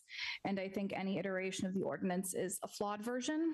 But after listening to you all debate the ordinance a year ago, rewatching those, the YouTube videos today, and then also listening to the presentation that was given today, safety seems to be the primary concern for everyone, and that the ordinance would help address an unsafe situation. So that's what I would like you all to consider today. Who has actually been made safer directly due to the existence of this ordinance? So SPD outlined some stats from the Community Impact Unit. but we don't actually have any information about how many unhoused people are in better situations directly due to this ordinance, rather than like not due to increased Narcan use or due to separate CIU initiatives. So again, who living outside has had their situation improve since the ordinance has passed and because of the ordinance? Who is living in a more stable or safe environment now? How many Salem residents that were housed last year are unhoused this year, et cetera. So basically, I strongly disagree that further criminalizing camping, especially without any substantial systemic changes to finding people housing, is going to lead us to solutions. From our relationships with folks living outside through which the Action Salem Survival Program, I can tell you that there isn't any less fear or uncertainty since the ordinance has passed, and especially with the compounded chaos of forced deportations without any due process and all the other horrors that are currently being perpetuated in our world. To me, it seems that the purpose of this ordinance is to remove people from unsafe situations, but instead it's removing unhoused people out of view of the public and out of town, as was so transparently said tonight by some of our counselors. The amendments to the ordinance say we want you out faster, we don't care about your belongings, and we have even stricter conditions on who can stay in the city. Everyone gets 2 minutes.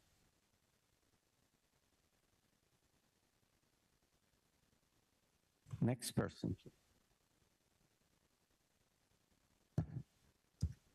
Hi, my name's Steven. I live on Aurora Lane.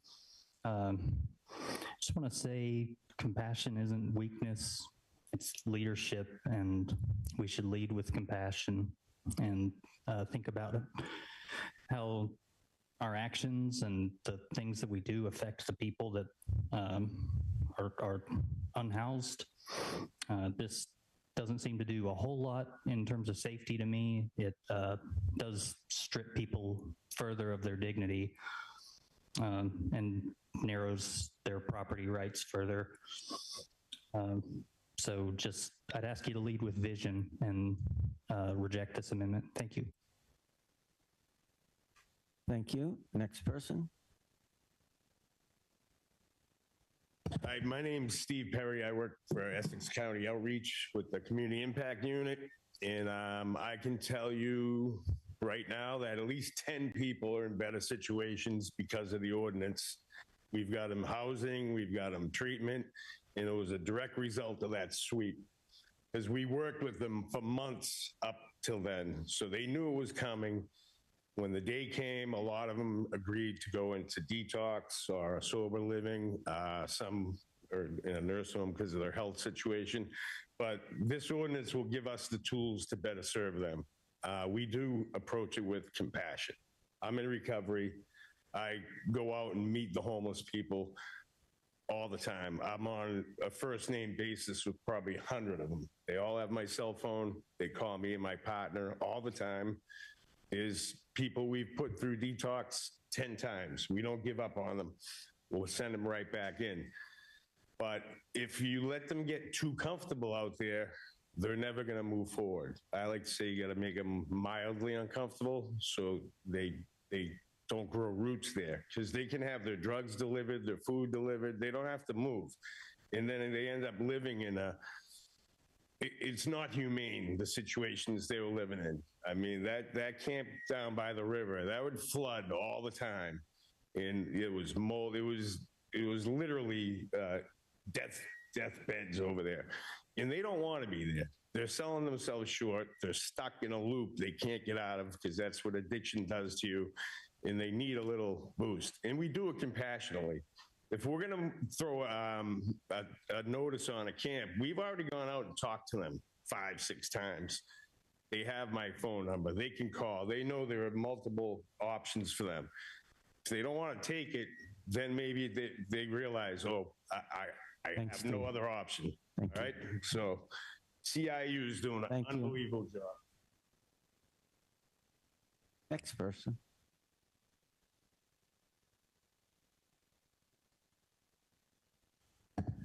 Good evening. Thank you.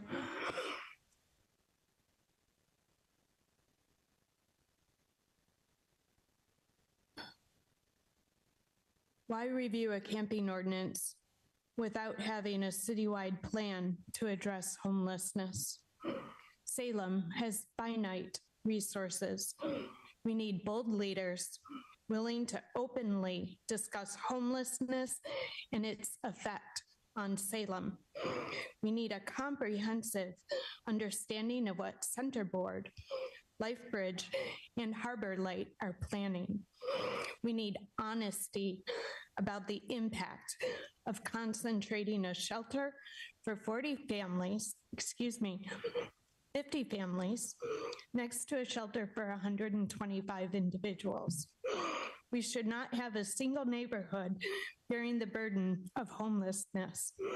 When do we, the neighbors, get to have a meeting that allows for meaningful conversation of our serious concerns? We deserve a dialogue that encourages questions and provides answers. What are their business plans, their staffing, their services? How will they sustain service and maintain their properties? Those are just a few of the issues that we need answers. Thank you. Next person.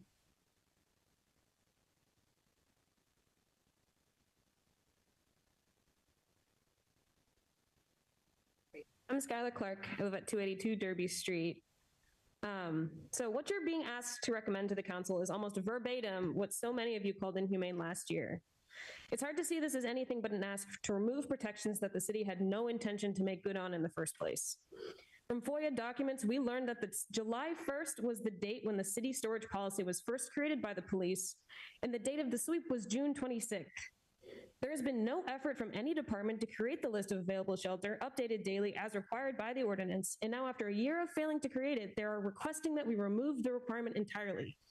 This is a critical aspect in actually knowing if we are in a period where shelter is available. Currently, we do not actually know, and it seems like we're operating as if we are.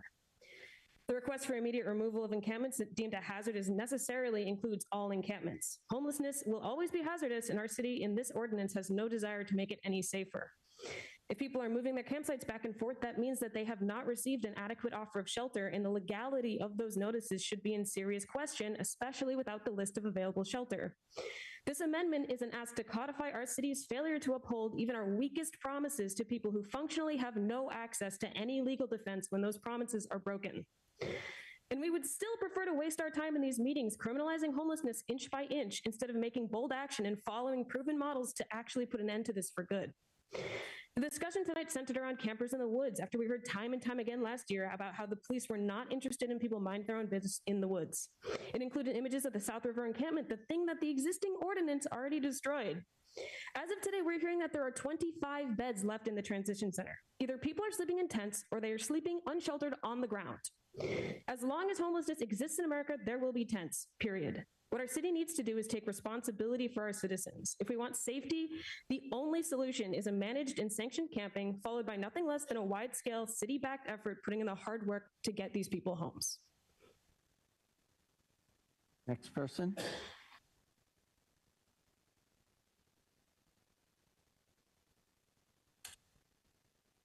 Well, I was going to start by speaking about like 10 years ago, there were tents outside the train station that were very clean, and the affluent of the city would come by along their way home and bring supplies and engage with community engagement, and provided dignity and, dare I say, moral character for both parties involved.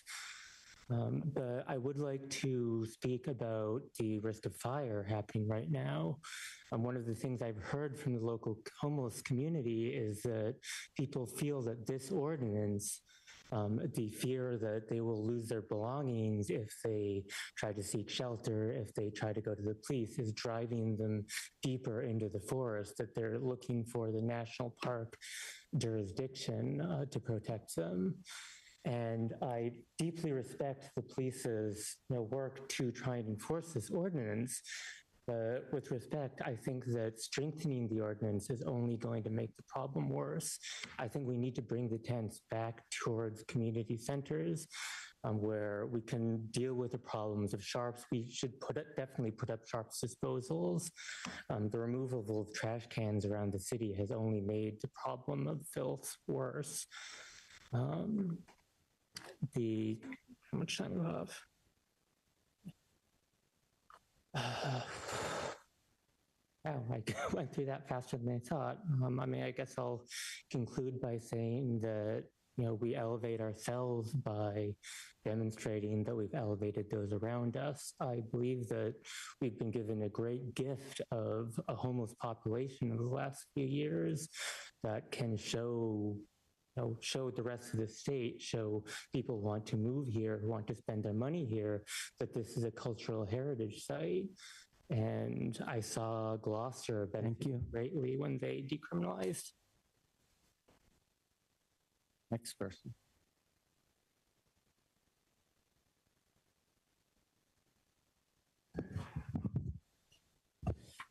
There's a bench in the dog walking park in Salem that bears a platitude about how strangers should be more friendly and conversational with each other. Like most platitudes, it's hard to disagree with the broad strokes of what's being said. However, this friendly expression is coupled with an anti-homeless architecture fixture. I think of this dichotomy whenever my mind lingers on the hollow performative nature of Blue MAGA. The watery, insincere promise to provide shelter to everybody busted up by the tent encampment was never made in good faith, and these amendments are intended to just erode any responsibility as a whole. Many studies on the situation have found that it is objectively less expensive to choose the path of decency here. Providing shelter to the unhoused costs far less than concrete spikes, rubber bullets, tear gas, and police cruisers that resemble tanks. Still, the brunch libs choose the path of needless cruelty. I don't even know how to approach someone who thinks like this, and it baffles me that someone would pour bleach on leftover bread to ensure that a hungry person couldn't have it.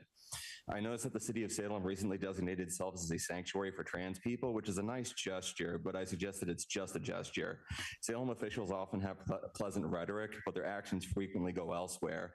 I get the impression that if Trump were to send stormtroopers to round up the trans community, the so-called allies in Salem's government would fold like lawn furniture, especially if the trans people in question were unhoused, and I would love to be wrong about that. Despite choosing to speak here tonight, I doubt that my words will have an impact. I'm not a wealthy man, and I'm not naive enough that my feelings hold the same weight as a NIMBY who can afford to purchase influence in the community. I'm not foolish enough to believe that the world is fair or just, but I think we can be better than we are now. It's said that one can measure the value of a society based on how it treats its least fortunate members, and I implore you to at least briefly ignore your compulsions towards violence and greed and examine this fundamental aphorism. Next person.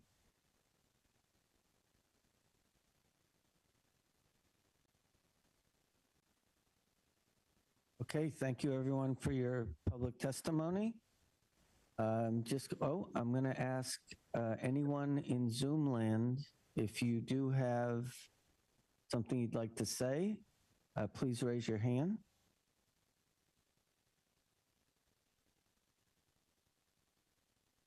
Okay, 3, 2, 1. Okay, now we're back in the council. So I'm just going to suggest that councilors have any comments or questions for city staff, and then we can potentially entertain some motions. I've said this before, I'm going to say it again. Councilor Watson-Phil. Listen, I have a lot of questions, Chair Cohen. This is through you to the police department. Actually, Chief, are you still here? You are. Okay. The thought occurred to me a handful of minutes ago. Is there any written practices or policies reflecting the work of the Community Impact Unit that you have publicly available? There is certainly, we have policy concerning their duties and responsibilities. And is there any other definition of their purpose, anything available that goes along with that set of policies, and are those publicly available? Yes, they're publicly available. I mean, they would be contained in our policies. I don't know where else you.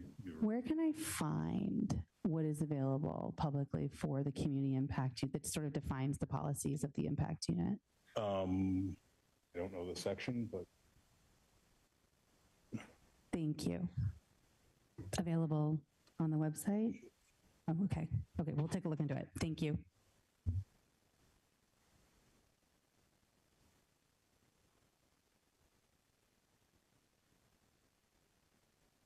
Any other counselors? Counselor Studd. Thank you, Chair Cohen. I just would like to go back to the property item for one quick second. It seems like the pain point here that we're trying to fix is that we're paying for the storage that's not being used. And my question on that, though, is the separate storage. Is that in the policy that we don't have in front of us, that the storage has to be like this separate container? Just curious about that. Police department property storage is really finite, and the vast majority is evidence property. So we're very careful about that. So yes, we did intend to sequester safeguarding property that we imagine to be on a large scale away from that. There is some, I mean, there's room for other property, which is kind of what we were intending to leave open once we get rid of the Connex box, so to speak. Does that answer your question? It does. Could I ask that if we left, I mean, obviously this was not stricken last year, and you could have moved forward without that storage box. It was not used at all. Yes. Okay, thanks. Counselor Davis, go ahead. Thank you, Chair Cohen. This is just a comment to my fellow counselors. Just really want to urge us to take our time with some of these changes. I'm really struggling with a couple things. One of them being the 12 hours. I would just feel so much more comfortable if this was something that was delineated in language, as I suggested, between extreme folks that impose extreme risk and those that don't. I just want us to really think about what it would mean to be asked to move from where you've been living in 12 hours. That is very harsh, in my opinion. And I have the utmost respect for Chief Miller and those in the police force. I know that we all want to believe that folks are going to use their best judgment and decide what is reasonable and what isn't. But I really just think it would be irresponsible of us to defer all, it just seems like a very large amount of deference to give the police. And I think that's our responsibility tonight to safeguard some situations that might be potentially very cruel. And I don't think we've gotten a really good answer as to what happens to folks that LifeBridge is not going to take and that we're saying can't camp. I am not comfortable with language in an ordinance that basically makes it impossible for someone to live anywhere. It sounded like what we heard from the police was that they want to work with these individuals. They want to find other potential options, maybe in other communities other than LifeBridge. That sounds to me like an offer of shelter. So I'm a little bit confused on the need for a change of language there. So just kind of really urging just some caution in the speed that we go with these things and really try to digest what those changes would mean. Councilor Hepp. Thank you, Mr. Chair. I think it just bears saying that everything rolls downhill, and we are yet again sitting here because of state and national failures, and we are all trying to put a Band-Aid on this problem, which is impossible. And not a one of us wants to be here having this conversation. And this is not why anybody ran for city council, but we did run for this to solve problems. And this is a very real problem that we're dealing with as a community. Appreciate everyone coming out tonight and having these conversations. I think generally what I see here is I see language just being buttoned up to keep everyone in the community safe, from the wildfires to the police's ability to respond to situations and keep people safe. I do feel uncomfortable on the valuables conversation here. If we had a city storage policy, I could be more comfortable changing this and buttoning up that language. In my mind, I don't think there's a need to open up this language if we're not entirely certain what that's going to look like. And I do have a question about the the behavior preventing admission. I understand the logic there, but I don't quite feel there yet. But again, thank you to everyone who gave testimony tonight. Thank you to everyone who came up and gave presentations. Just appreciate the conversation.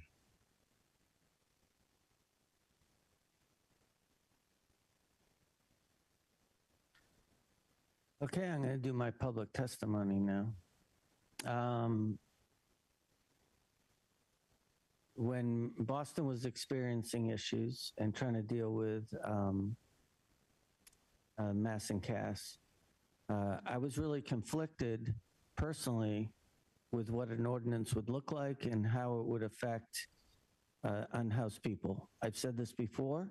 My constituents in Ward 5 are businesses, employees who work there, and all the residents, whether you live in the $1 million homes or you're unhoused. And I have quite a few unhoused people in Ward 5, even with the transition center changing. I remember sitting and listening to the Supreme Court, and I had actually had a conversation with our solicitor about the Beverly Ordinance, which has been in effect for 6 years or whatever, and how unconstitutional it was at the time. And it's not unconstitutional anymore. And in my mind, the Supreme Court criminalized homelessness. And that actually flipped the switch for me, because the idea that any community can move people without reason, without cause, which is what exists in every community in Massachusetts except for Boston and Salem. And although plenty of people, you know, with the city and elsewhere disagree with this, I actually felt that the strength of this ordinance, the reason that I voted for it and pushed for this ordinance last year, was because I felt that it would enable the transition center, which in some ways is a facility for people who sometimes actually can't get into LifeBridge for whatever reason. Come as you are, stay as long as you want. And I spend a lot of time down there, you know, providing food and medical supplies and phone chargers and whatever. And you know, it's in my mind, that's what this ordinance is about, is shelter and housing. We definitely don't have enough housing. We need more housing, but we need more housing. People say affordable housing, but we need housing that's public housing, housing for the unhoused, harbor lights, et cetera. It's important. So, yeah, I was for the ordinance. I'm really glad that we've been able to continue the transition center. It's different than it was, but it still exists. And I think it's something that I think is a byproduct of this ordinance. I do want to speak to some, what I would consider really unfortunate misinformation that has been spread by some groups in our community. Groups that I used to work with a lot. Over the weekend, it was posted on Instagram that only 10 days after the closure of the transition center, the police have proposed these amendments. Well, first of all, the transition center is never closed. April 1st was never a date to close the transition center. Every meeting I've had with the mayor, the first thing I said was, how can we keep the transition center going? And I would be more than welcome to give someone directions or a tour to find out where the transition center is, in case they don't know, because it has not closed. And I wish we had a bigger transition center. And I wish we had 8 harbor lights in Salem. I'm trying to get one in my ward, to be honest. And I'm also concerned with some of the dialogue by one of the counselors who called this a cruel ordinance. in my mind, what Beverly and Peabody and Marblehead and Worcester and Georgetown and Cambridge and Somerville have is a cruel ordinance where, for whatever reason, and the police in those communities can just make people move without any cause, without providing support or any kind of, attempt to, find a place for them. And that's troubling to me, because this idea that we should just get rid of our ordinance, okay, let's say this council voted to get rid of the ordinance, then guess what? We would be subject to the Supreme Court. And then we could, whether it's a great police department or a crappy one, they could move people whenever they want. And I remember talking to a specific counselor about this ordinance and the language. And we were talking about some of the interactions that I have with the unhoused in the community that I have. And I asked this person if he knew the names of any unhoused people or knew any unhoused people. He didn't.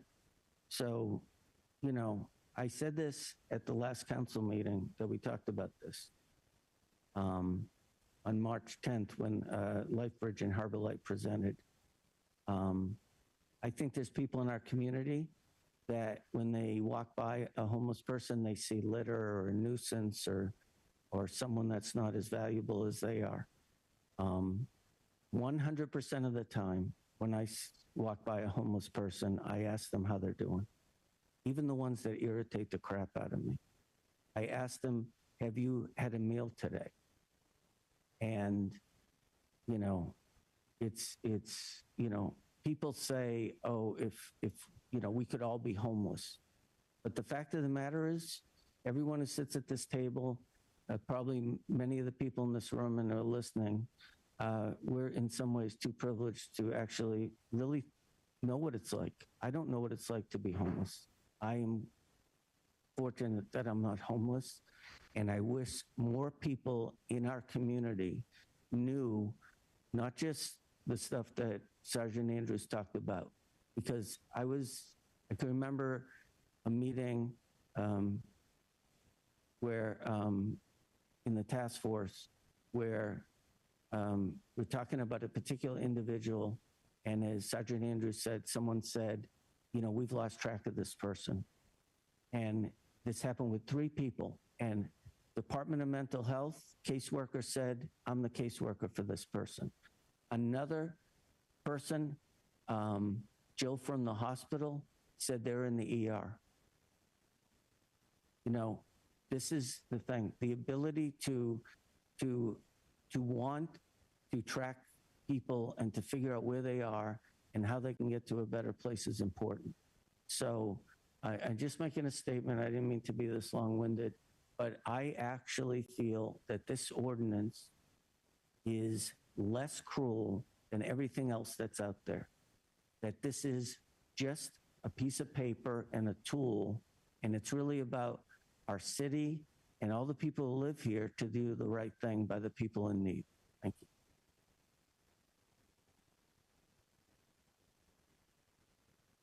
Councillor Stott and then Councillor Jersey.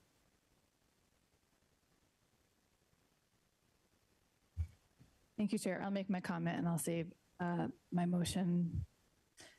I just wanted to add an additional comment here about the intent of the ordinance and the fact that it's not solving the problem at all. And we said this last year, temporary Band-Aid, the transition center was temporary, is funded with ARPA funds. We know those are ending.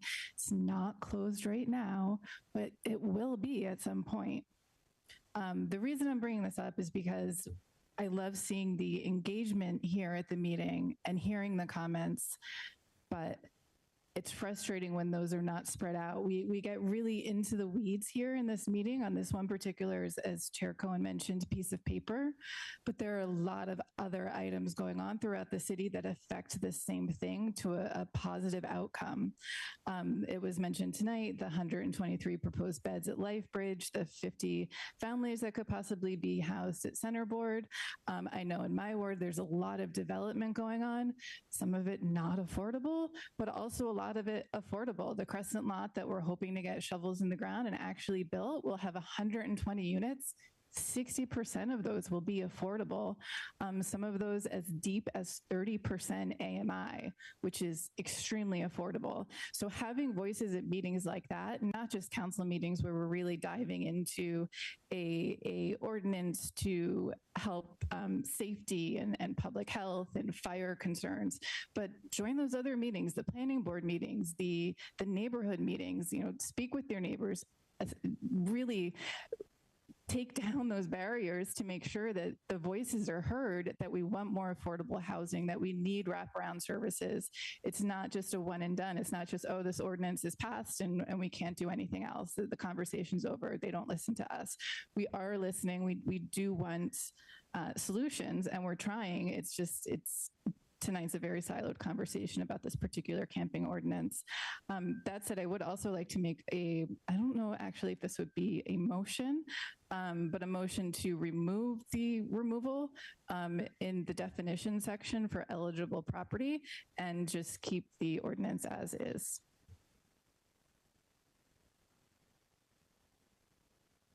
Is there a second? I would second that. You're not on the committee. You're not on the committee. I retract my fake second. Chair can second.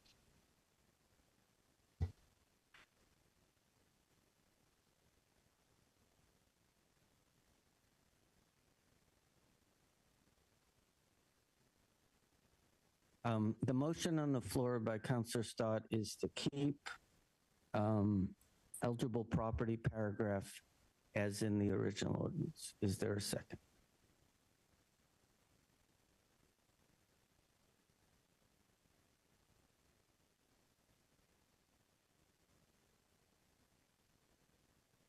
Going once.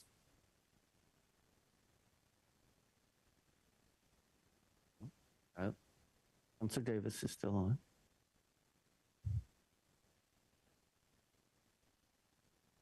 Councillor Davis. Second. Okay. Okay. Any discussion? Oh. Councillor Jerslow.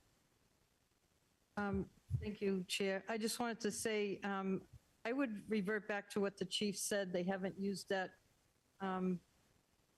property container for a year, and I know they've been told that their budget may be cut this year, so if there's any type of money that they can save, I think it could go to something that they really need. Maybe more police officers so they can get a full complement. I know the storage policy at the police department. We had to tag and put property for many people into their evidence room. And then there's a large room outside of the, for like tents and stuff in the back of the police department. I'm sure they could store property there. I don't think, if they haven't used it in a year, I don't think they'll need that storage unit. And to save any type of money, I think that's why I didn't back you up, Councillor Stott. So I think if they need to save money, they haven't used it, they don't need it. Thank you.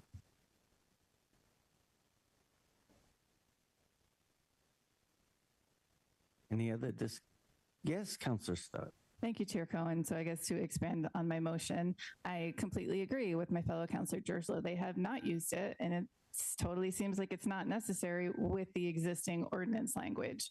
So it seems like we're trying to solve a problem that's not quite there yet. If the existing ordinance does all of a sudden have fruits of all of the storage items that are needed and additional storage is needed, but it's not that having that storage space as a second physical piece of property that we're paying for, storage container, that's not part of the ordinance. They can decide to do that whenever it's needed.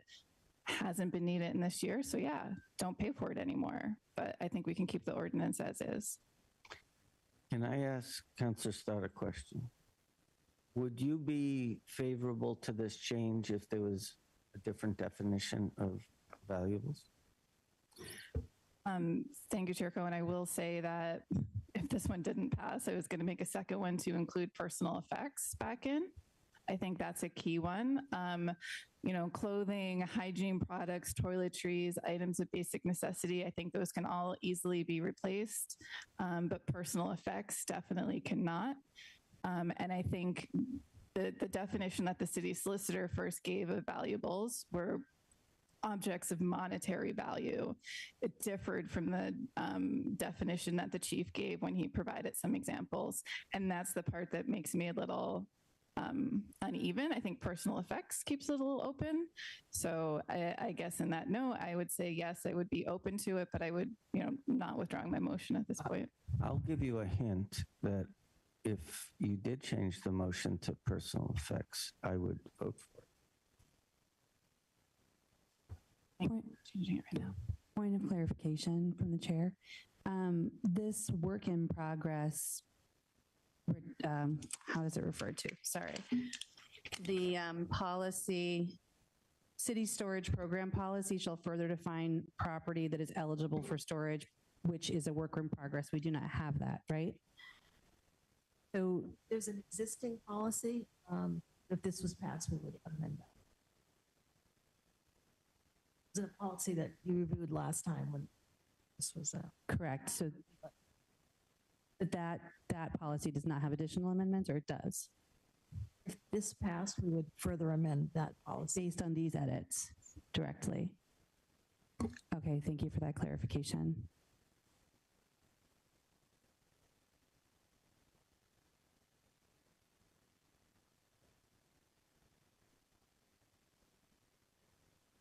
Any other discussion? Okay, so if I understand Councillor Stott motion, seconded by Councillor Davis, is to leave the ordinance as is before the revisions. For the eligible property definition. Okay. Councillor Stott. Yes. Councillor Jerslow. Yes. Councillor Davis. Yes. Councillor Harvey. Yes. And I'm going to vote no. Councillor Stott? Do you want to mention another motion? No? Okay.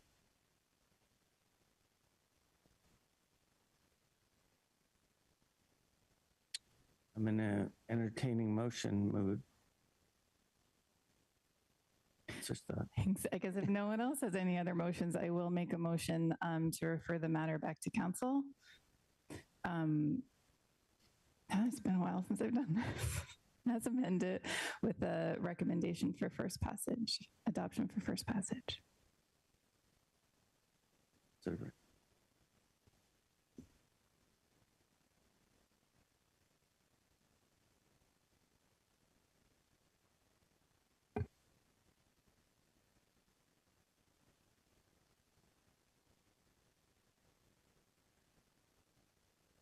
Councillor Stott moves that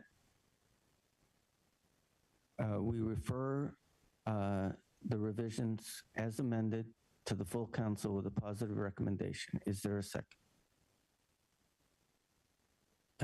Ooh, I think I saw Councillor Harvey. Any discussion?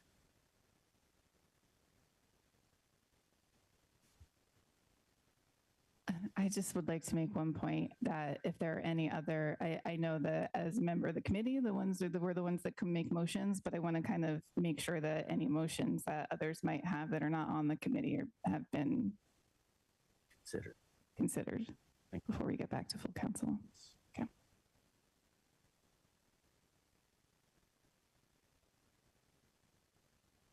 Okay. Okay, we're going to vote. Counselor Stott. Yes. Counselor Jersey. Yes. Counselor Davis. No. Counselor Harvey. Yes. And I'm going to vote yes. That's 4-1.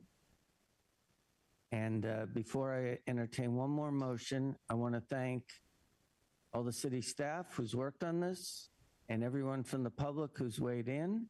And next step is it goes to the council next Thursday. Any other motions? Thank you, Councilor Stott. Second, oh, no. Councilor Stott. Yes. Councilor Jersey. Yes. Councilor Davis. Oh, no longer in attendance. Councilor Harvey. Yes. And I'll vote yes, and thank you, everyone.